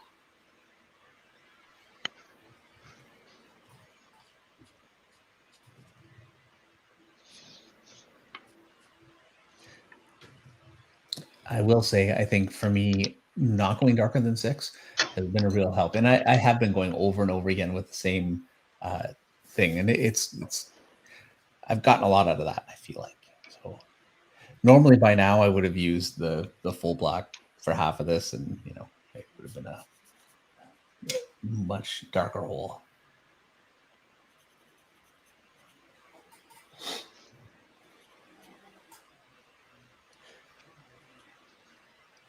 So, how much of your time right now would you say you're devoting to video game work, comic work, personal work? Huh, it's hard to tell. Like I think video game work is probably around 65, 70% of my work. I'm about to start doing Batman covers, so I Mhm. think that's gonna take up some time on that. Um, Personal work is hard. Like I try to like sneak it in as much as I can, but it's always so inconsistent. Um, yeah, like I don't have a number for the personal stuff. I wish I could block it in and then have like a set number every week, but it's just hard with deliveries and deadlines and all that. Yeah, it is. And when it's the one thing that you can push, that's Exactly, like you always say, everything else comes first, I guess. yeah, I definitely find that for me. And not doing a YouTube video for months is uh, part of that is just it's the thing that I've been able to push, and so I've decided to make the conscious decision to make it a priority. Otherwise, I'll never make another YouTube video again. And yeah, that's the other thing. Like, if I'm thinking of doing a Patreon, but at the same time, it's like I want to be able to deliver enough material that people will think it's worth it. But do I have time to like put all that time in and make that investment? Because and that's the thing. Like balancing everything out, I think it's the tough part. Because yeah, I mean, we're humans. We have lives. We have kids and stuff like Yes. that. So balancing all out. Yeah, they want a little attention here and there too. Scott Godolowski, and I know I'm saying that wrong. I apologize. It says he'd love to know how to parlay comic work into other industries. Uh, how did that work for you? Going and doing a lot of comic work and then starting to work in game. It started at the same time when I first started doing comics. It was like 15 years ago. I got my first gig from one of my teachers in college. He was working with Udon Comics on Street Fighter, and he liked my work and hired me. But at the same time, I started posting on DeviantArt, and back then it was pretty big on artist community, and a lot of gaming directors were in that uh, platform. So I started getting approaches there at the same time. So I started juggling both, and it was really snowball from there. On one hand, like we were talking before, my comic book work or career took off because I'm able to show what I'm working on. And we were talking about this, David, the other day. It's like with comic books, you make a name for yourself because you're the only artist on the book. You're not sharing the credit with Yeah. a bunch of artists. So I became more prolific as a comic book artist, but at the same time, my true passion has always been video games. Like I love video games. I don't watch a lot of TV nowadays. I don't listen to a lot of music just because, like we were saying, you have to juggle and make a decision of what you want to your time to invest in. I invested in a lot of video games, so to me it was always very important to keep that video game gig alive. And thankfully, like even the first directors that I worked with always wanted to work with me on their next project. So every now and then I would just go back and work on another video game and another video game. But unfortunately, it's always NDAs and always NDAs, so you can't show any. So Yeah. that's the way. It's not a transition. It's not that one day I thought, oh, I'm just gonna look for work in video games. It was there from the start for me, but at the same time, I was always consciously producing work that I thought if a video game director will look at this, will they be into it? Would they be interested? So I think that's some of the results of some of my artwork. That when you see like heavily rendered stuff and a lot of volume, some of that stuff is required when you do video games because they want to see like what the final product is going to look like when it's rendered on the engine. So that's one of the reasons why I decided to go that way. Yeah, I did some video game work quite a while ago, and I did it all with pencil, mostly to start, and they were fine with that. But it was a much more primitive time for games, so you could get away with that. I really don't think you could now. Yeah, no, it also depends on what type of game you're going for. Like, if you're going for very realistic and all that, they tend to look for that type of artist. If you're going for a Fortnite, you can get away with more cartoony type of stuff. So always preparing for the type of work that you want to get. Yeah, the one that it never got released ultimately, which was a shame. But actually, it sort of did. There was an Adam Sandler movie, and he was playing part of the game in the movie. So That's crazy. Well, do you know what console was that going to be for? it would have been PlayStation, Xbox, whatever the range. But yeah, it unfortunately got canceled. It took a totally different turn. Somebody else kind of took over the game, and we started again. Clive Barker got involved, which was very cool. I got to go to his Wow. house. that was pretty awesome.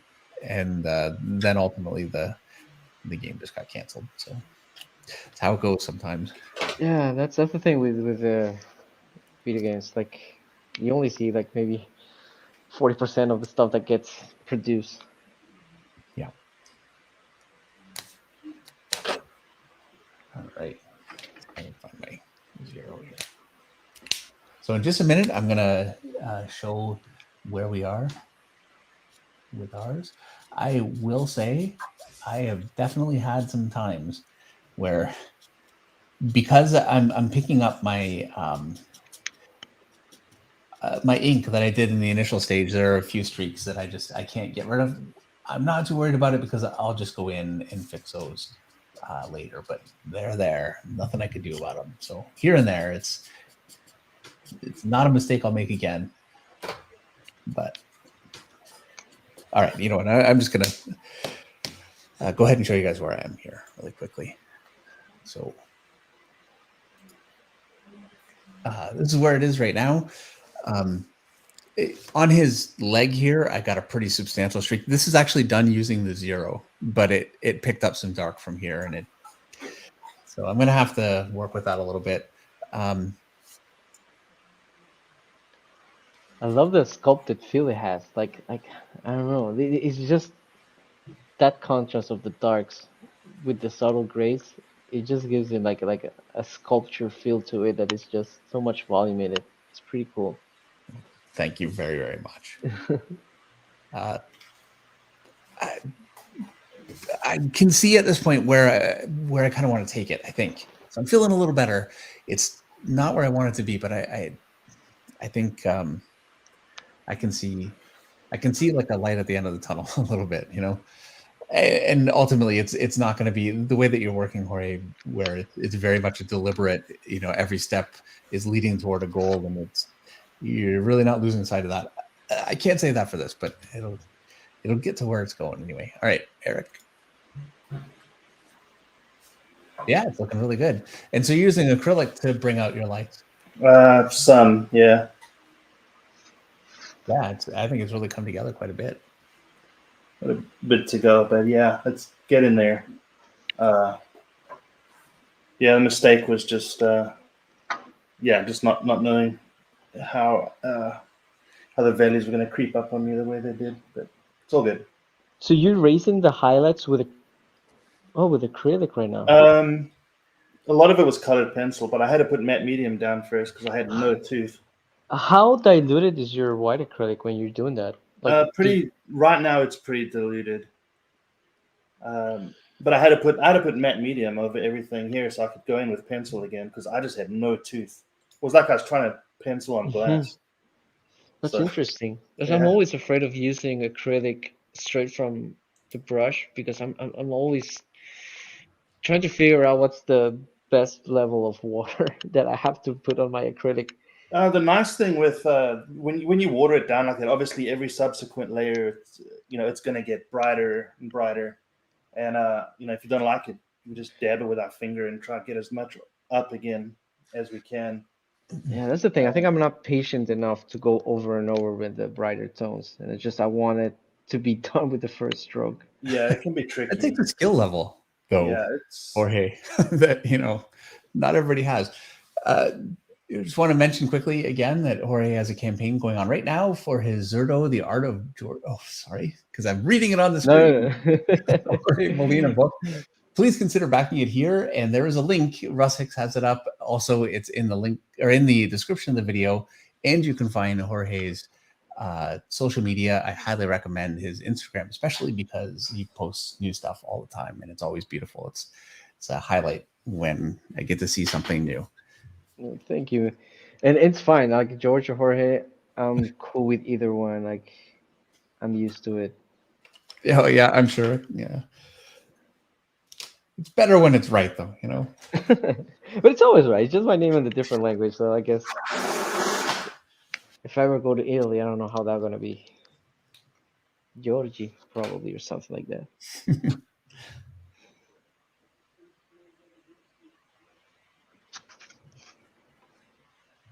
So I've got my black colored pencil. I got mine too now. Oh, there we go. All right. Oh, here, let's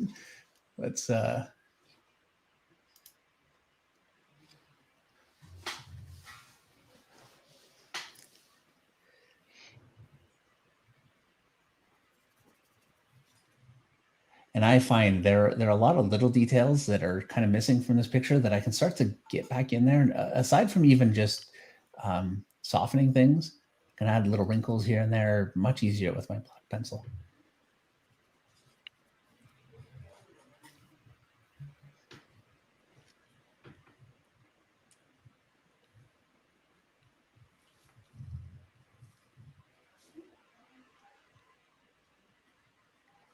And Eric, I will say that my pencil's going on without any trouble, but that's black. So I haven't tried white yet. We'll see how that goes. I think black will work better because white is so close to the gray color that I had, so it wasn't shifting it much. Yeah, it was just a mess. Didn't work. Well, yeah, I'm glad you have a tooth there. Yeah, I don't think I had too much problem with the black. Yeah.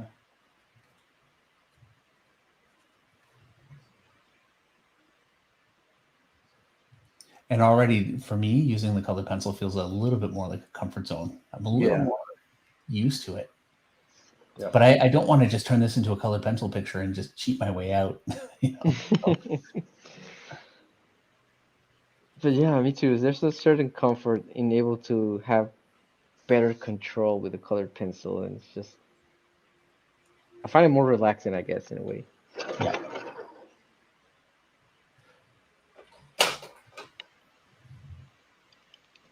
It's not gonna betray me, I hope.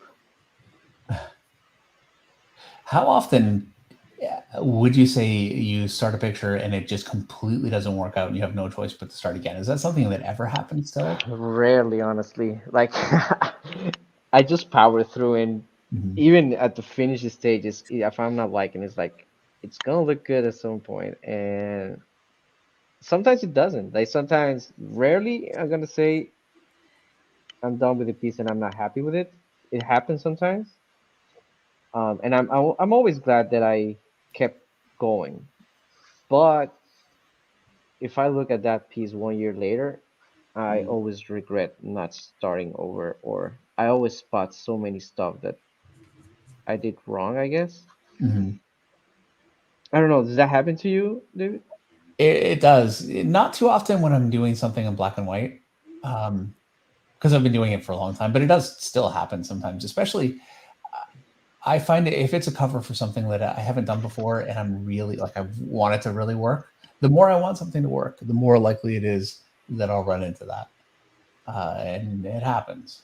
But with painting, I actually had a few failures just really recently. I was working on a Spider-Man picture that failed a couple of months ago, and I tried to go back in. I thought, okay, I've learned a lot. I'll fix it. And it didn't fix. So I'm going to have to start. Do you start over from that too? I didn't start over. I kept going, but I went so dark initially. And there are artists that actually can start with a black canvas and build from that. I don't have that ability. When I go too dark, all of my everything in my head just blows out, and I just can't picture it. And it just my brain doesn't work that way either. Like I have to start from my midtones and then start laying my darks. Like if I start from dark, I don't know. It's hard for me to like start sculpting on top of it, I guess. Yeah. So I think if nothing else, I've learned that that's something that will happen if I started at a really, really dark level like that. It's outside of my ability to fix.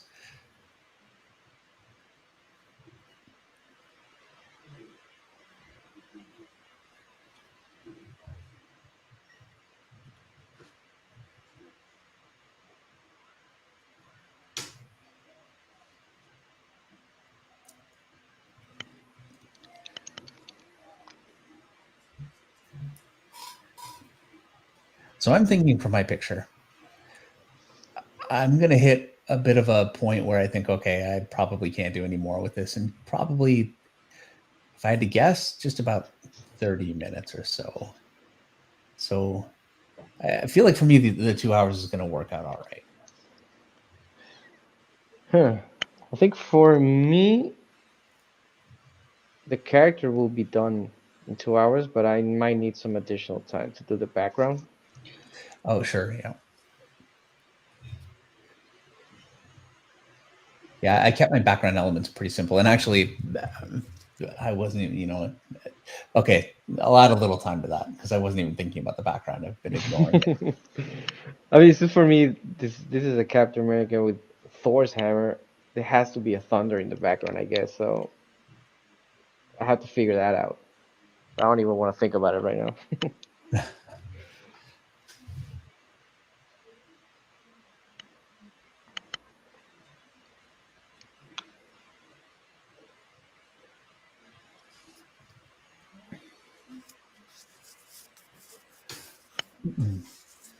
Russ Hicks asks if that's an 0.7 millimeter uni Posca that Jorge is using, or is that something else?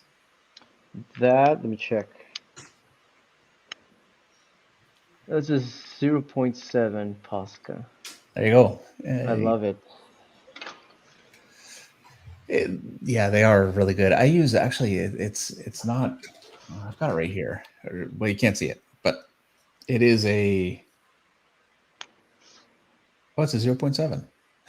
Is it the same one? Huh? Well, here, let me show you quickly. So it's Oh, that's a different one. it's different though, yeah, but it says 0.7 on it. I don't know that you can see that there, but it's just like a So it's the shorter. same tip, it's just different. Is the tip the Oh, same? but your tip is different. That's Yeah, you get a interesting. felt tip and then you get like a nylon tip almost.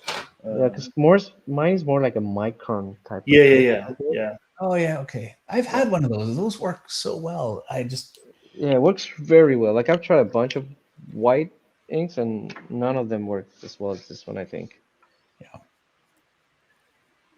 It's amazing how much Uni Posca has taken over the whiteout business in comics.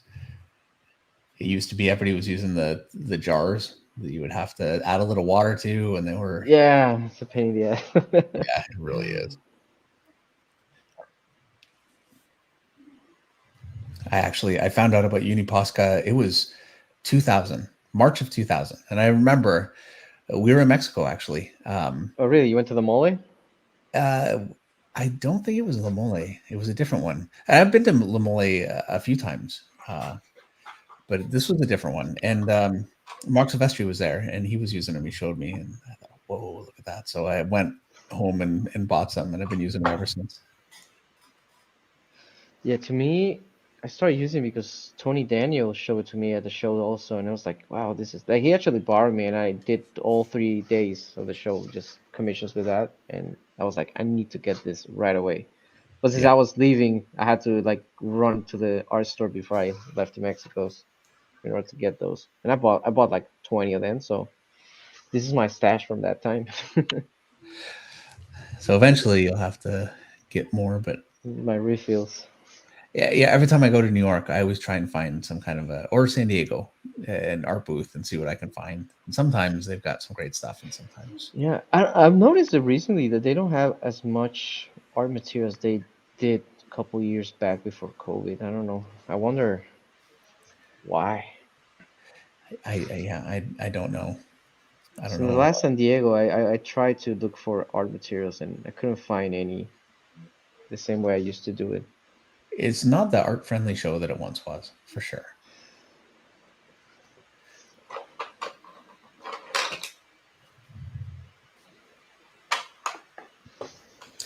Farbin says Posca is a man-made miracle. And Anthony G says I'd still be using gel pens if it weren't for seeing Dave use Posca. So there you go. I'm glad somebody got some Poscas from me. I'm glad you got that, Anthony. We're passing on the knowledge.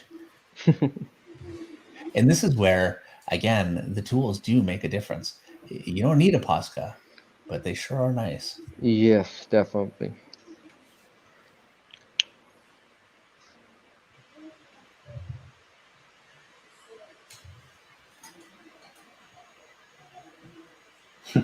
Anthony G said he'd still be using the stupid gel pens if it wasn't for seeing Dave use Posca.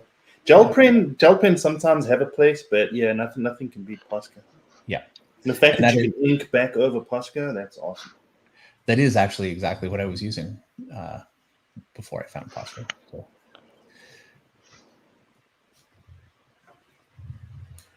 I find my folds tend to get very soft when I'm using tone.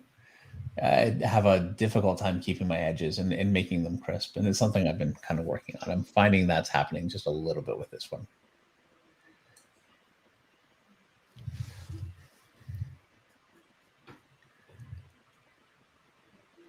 Do you do life drawing at all? I used to when I was in college, and I miss it so much. Like, I know there's live drawing sessions here in Mexico, but again, it's just finding the right time to like block that in. I don't know if it happens to you, but I don't know if that's after drawing for 10 hours a day, it's just like I don't wanna keep drawing for a live drawing session. Yeah. So I always been tempted to try it, but at the end I just get, just bummed out and don't. Yeah, it's tough. Even if we didn't have families, it can be a little tough to just draw all the time. Yeah. But with families especially, it's, they need their time too. Kids. I will say that to me personally, I think live drawing sessions were the key to seeing an improvement in my work. Like, I remember when I did live drawing sessions every week for like years in college, that's when I saw like a big jump in my quality, and it was like, wow, like live drawings are very, very, very helpful. And yeah, it's something I've never done. So, it's something now I've been working. It's got to be, if it's not 30 years yet, it's close. And there are so many things that hold you back when you're a self-taught artist, and life drawing, I think is a big one. It's something that, and I could do it, but again, it's so hard to find time. You would be amazing at it. I would be very intrigued to see how you interpret a live drawing session. Well, thank you. It would certainly be fun to try. We just need a pause button on time, Yeah, that's the thing. If the days could have like an additional 24 hours, that would be amazing. Yeah. And I'm finding as I get older, I'm sleeping more. So I just can't stay up the way that I used to. Really, I'm sleeping less. I have a 2-year-old and a 1-year-old, so Oh yeah, you're not I'm always struggling to find time to sleep more. Yeah. There's so much fun at that age, and there's so much work. Yes, it's a lot of fun. It is, but sleep is one of the things that you don't have. Yeah, my youngest is going to be 15 in just a couple of months. Wow. Yeah, it's hard to believe. How many kids do you have, David? 3 boys. The oldest is 22. Wow.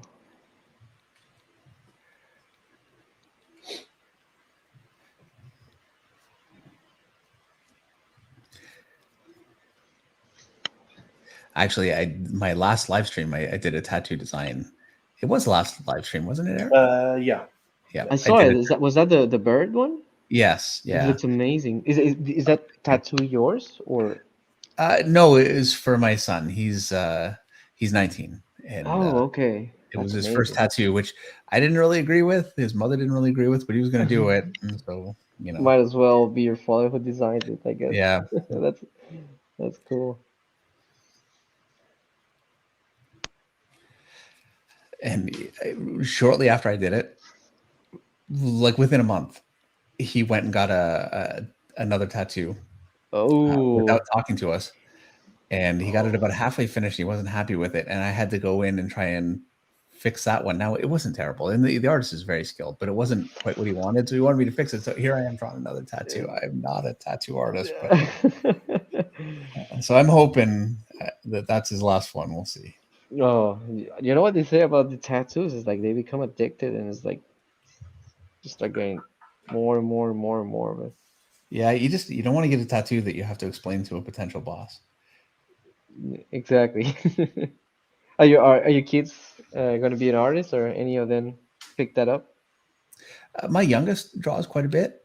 The other ones, my 19-year-old is a bartender right now, and he's in university for business. And my 22-year-old has a lot of special needs, so he very much has his own, interests. But he doesn't draw, unfortunately. He did when he was younger. Hmm.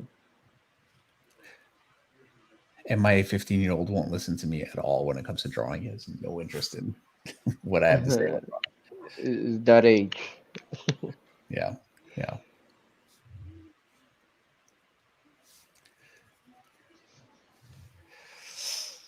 All right. I'm putting lipstick on a pig here. Hey. You're not happy? Because I will say that you're never happy. Just to point I that out. So part of the problem was, he's got like he's got a red suit and then like a blue top, right? And the red is slightly different, darker in tone. Well, yeah, I kind of lost that, so it kind of looks like he's wearing one thing. That's kind of Yeah. hard to. That's kind of hard to fix. Yeah, I know what you're saying. So I'm bringing in white. It is actually working for me, Eric. Yeah, But I will agree it's limited in what it can do. So yeah, if you push it too far, it's only giving me just a little bit of tonality. yeah, yeah. That's why I whipped out the matte medium there. Cheated a little bit.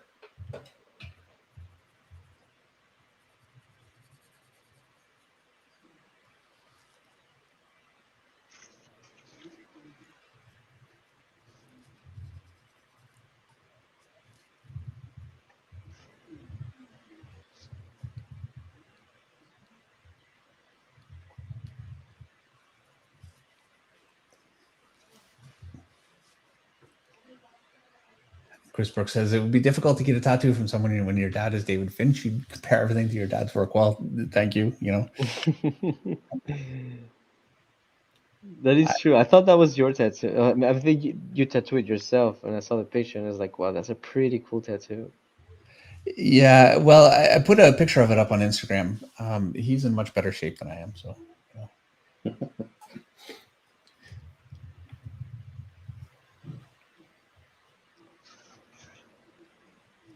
In my defense, I'm 51 years old now.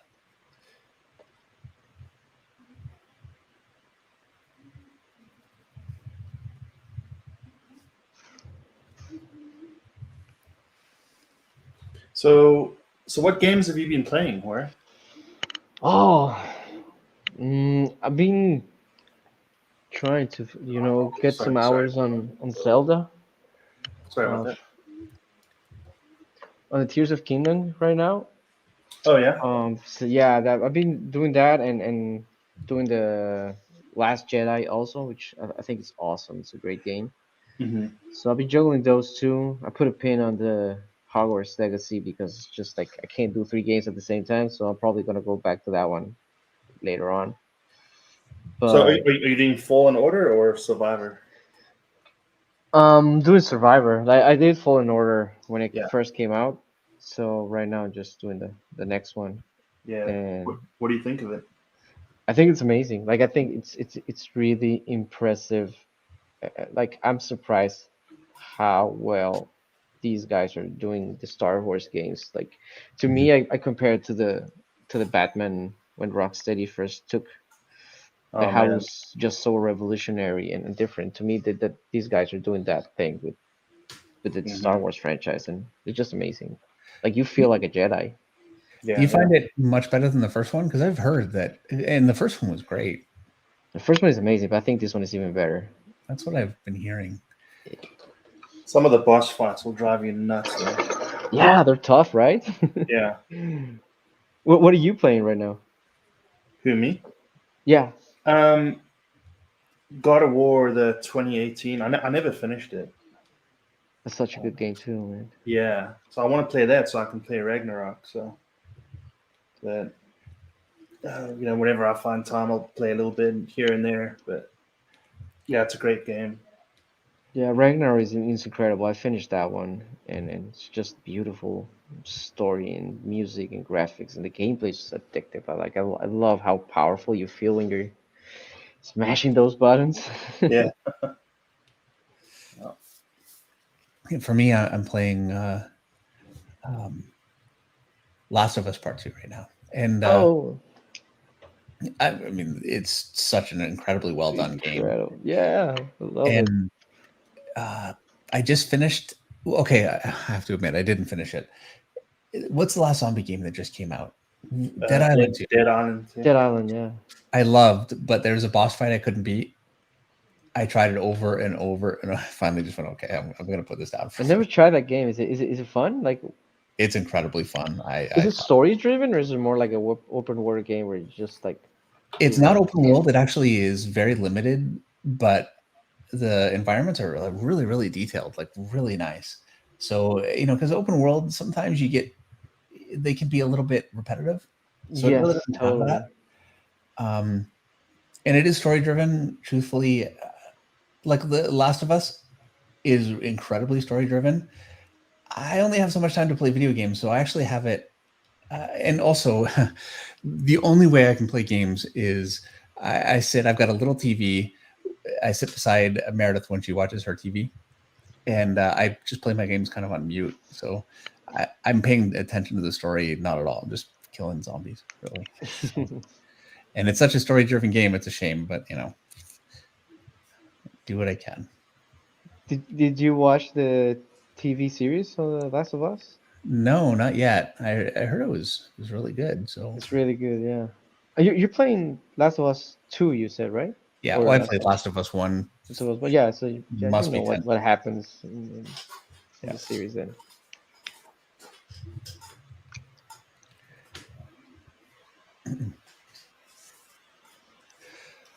Richard M8422 says, I'd love to see David draw Isaac Clarke one day. I think he'd have a ton of fun drawing Isaac's suit. That's Dead Space, right? Is that what it? Okay, I was just going to say, this is where I have to admit how little I know of anything, because I didn't know who it was. All right.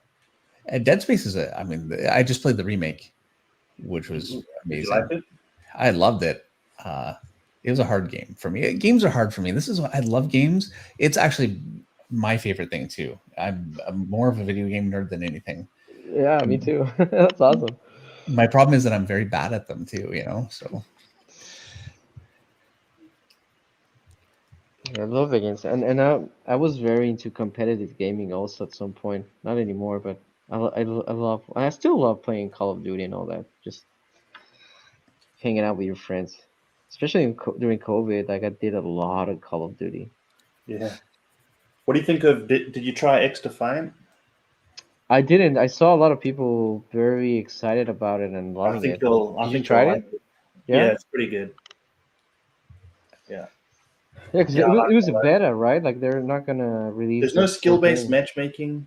That's great, man. I hate that about Call of Duty. Yeah, so to me, that's the reason alone to play it.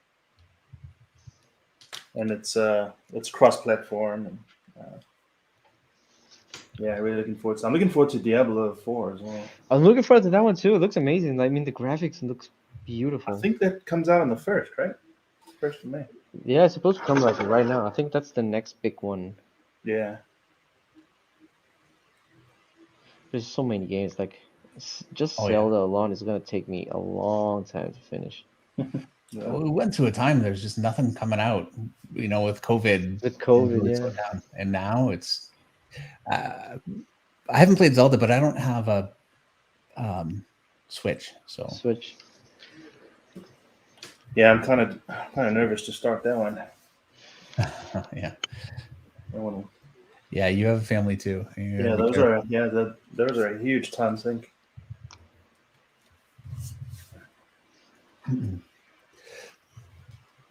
For those of you that are just joining us more recently, I just wanted to mention again that Jorge has a campaign going on right now for his ZURDO, the Art of Jorge Molina book, and please consider backing it.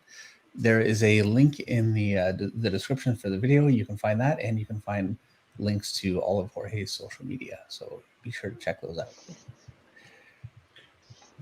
Comic Art's asking if we saw the new Spider-Man trailer. Yeah, it looks incredible. The reveal. They really revealed quite a bit, which was Yeah, I was actually surprised that they had the black suit and all the news movements that they're gonna add to it. It's pretty cool. Yeah, and a lot more Miles Morales, which and Craven looks legit too. Yeah, even that Miles Morales expansion that they released for the PS5 was so good. I love that one.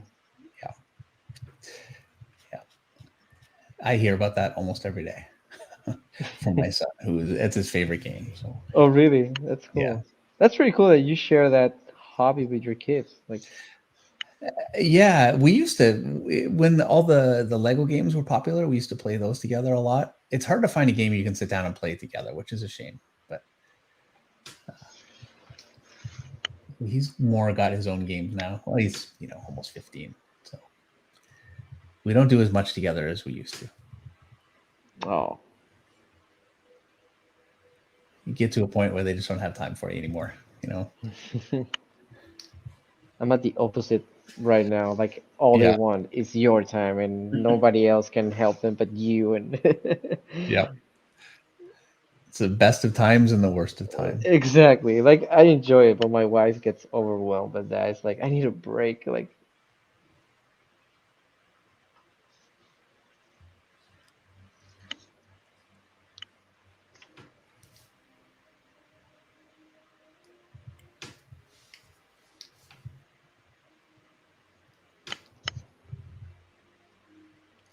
So right now I'm actually I've switched to the Uni Posca, and I'm getting carried away with it a little bit, but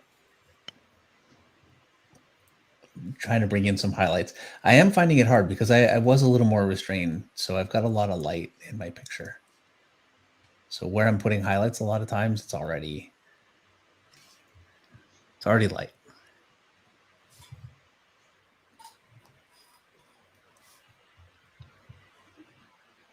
have you ever tried toned paper, David? Yeah, I have. And actually I found the times that I've used Copics with tone paper, I've had more success. Yeah, I think I think it's a cheat, but it's a cheat that I love because instantly it gives you the value, the neutral value, and I think that automatically helps your stuff look with more shape in a way. I don't know how to describe it, but to me, there was a time that I became obsessed with tone paper just because of that, because using Copics on it just looks so good. It makes me wish I would have cheated on this one and used tone paper. It's just tone paper. Dave, we should try that for a painting, because we kind of create a tone paper before we start. Yeah, we really do. It's true. Yeah. That's always step one of any painting right now. With the way that we're working is to just. I've got a Pash, which is it's a single action airbrush. You can't get the level of fine airbrush out of it that you can with a better airbrush, but it gives you a textured kind of place to start. I really like it. It's so it's like working on tone paper. Yeah, I talking about what you were before, Jorge, about covering some of the issues you had with the one commission. Yeah, so with that you cover large areas, right? Yeah, you will love that airbrush. Can you send me the link of that? Like, yeah, I can actually show you what it looks like here too. Oh, here, let me put you up, and it's a super cheap airbrush too. Yeah, like $60. Well, I got this one for free from a certain individual. Oh, cool. Yeah, Dave sent me this one, and but that's not Iwata, right? You said it's no. This is Pash, Paasche. I'll send you a link to it. And what makes it awesome is it's not dual action. You just push the button and it just sprays, and the nozzles are very thick, so you can expel a lot of paint at once, and you can get some really nice textures with it. Should definitely try that for my commissions. Yes, yeah, yeah. I'll send you a link to it. But yeah, they're great. Nice. Yeah. Tomac Art asks, did you learn any art-related stuff in college, Jorge? Is something I wanted to ask you. And where did you go? I went to Seneca College in Toronto, and I did learn a lot, but I have to say that I learned a lot from my friends in college. Like even using Copics, like I didn't learn that from college. Like I learned that just from practicing and sharing with my friends, just the tools and all that, or Photoshop. Like I never learned Photoshop in college. I learned that just on my own. So there's a lot of stuff that it was just because I was in a circle of people who had the same thirst of curiosity and knowledge, that you share those things with them, and I think that was very helpful.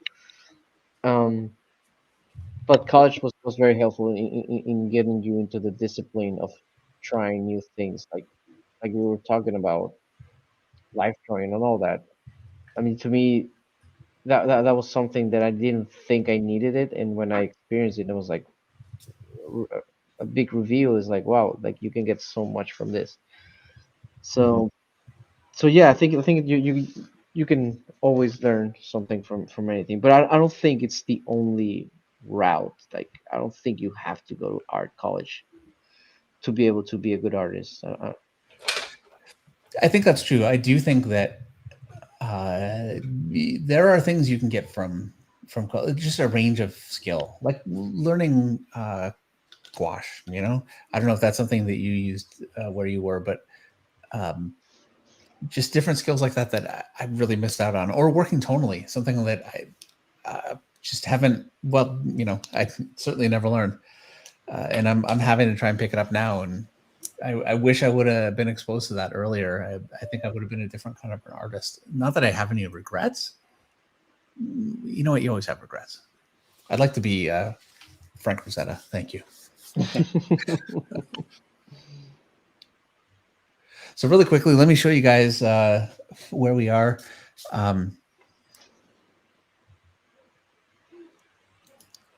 This is mine right now. Nice. Nice.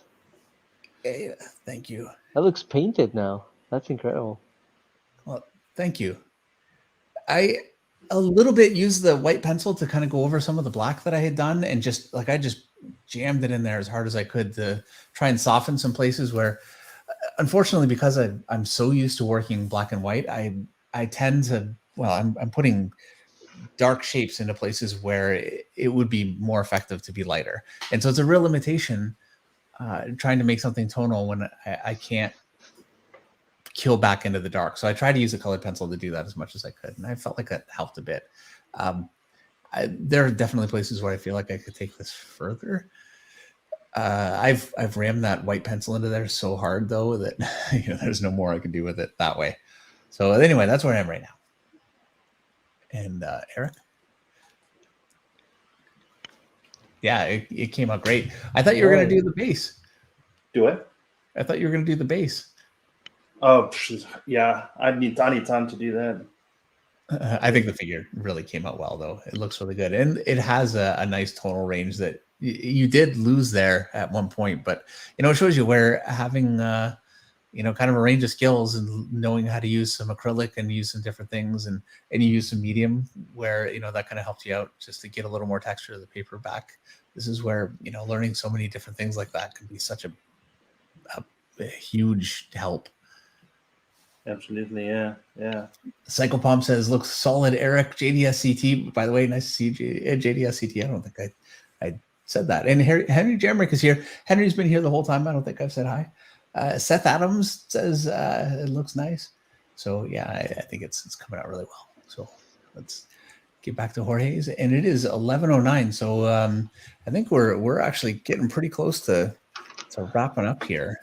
Yeah, I mean, I think I'm pretty much done with the cap. I'm just a couple of highlights here and there, but If you wouldn't mind, just quickly, just hold that up so everybody can really see. Yeah, that's insane. Wow. I mean, that shoulder pad, it looks like actual metal. It's incredible. I don't even know what to. Yeah, I don't know what to say. It's incredible. Yeah. Wow. Insane. I think as soon as we're finished here, well, I'm going to go to bed. But when I wake up in the morning, I'm going to watch this whole thing again and just get a real chance to watch you work, because that's one thing is I think it's so valuable to try and follow along, but just being able to see you work through the whole process, I think I'll get a lot out of that. Thank you, man. I mean, it's like I mentioned, to me, this is a very cool experience. I've never done anything like this before, but I love it. Like it's addictive. I like just sharing this space and all these techniques with people who share it with me. So that's pretty cool. Thank you so much for the invitation Well, and being able to be here. the comments right now are coming in faster than I can read, and everybody is amazed at how it's looking. Psychopomp says, really inspiring, Jorge. Simon Kucher says, wow. Batsky says, anyway, I can't keep up. It's, it's really amazing. Jim Klein has a $10 super chat, and he says, it's great to see you guys streaming. The art looks fantastic tonight. Well, thank you very much, and good to see you, Jim. Chris Brooks says, I'd frame it right in my bedroom. I don't care what my girlfriend thinks. You know what? I think even your girlfriend would like that one. All right. Well, I think we're gonna go ahead and wrap it up here. Thank you again, Jorge, for doing this. This has been really, really amazing for all of us. I've learned a lot, and I'm really anxious to try this again after watching you do that, and trying it the first time and see if I can, maybe bring the stuff that I'm doing just a little bit further. I don't even aspire to make it look like that, but I'd like to get closer. So I want to try it again for sure. All right. Thank you very much, David and Eric. It's been a total pleasure. And I mean, looking forward to seeing you another show soon. All right. Yeah, absolutely. Well, certainly in New York. I'll see you there. You're going to be in New York. I'm still thinking about it. I don't have anything set yet, but hopefully, yeah. Hopefully then, yeah. Sheldon Martin has a $5 super chat. He says, thank you so much for getting Jorge on, Dave. Thanks, Eric and Russ. And thank you, Russ, our moderator. Did a great job tonight. Good night, everybody. And I will say that too. Good night, everyone. Thank you very much for Good night. Good night, everyone. Have a great week, everyone. Bye.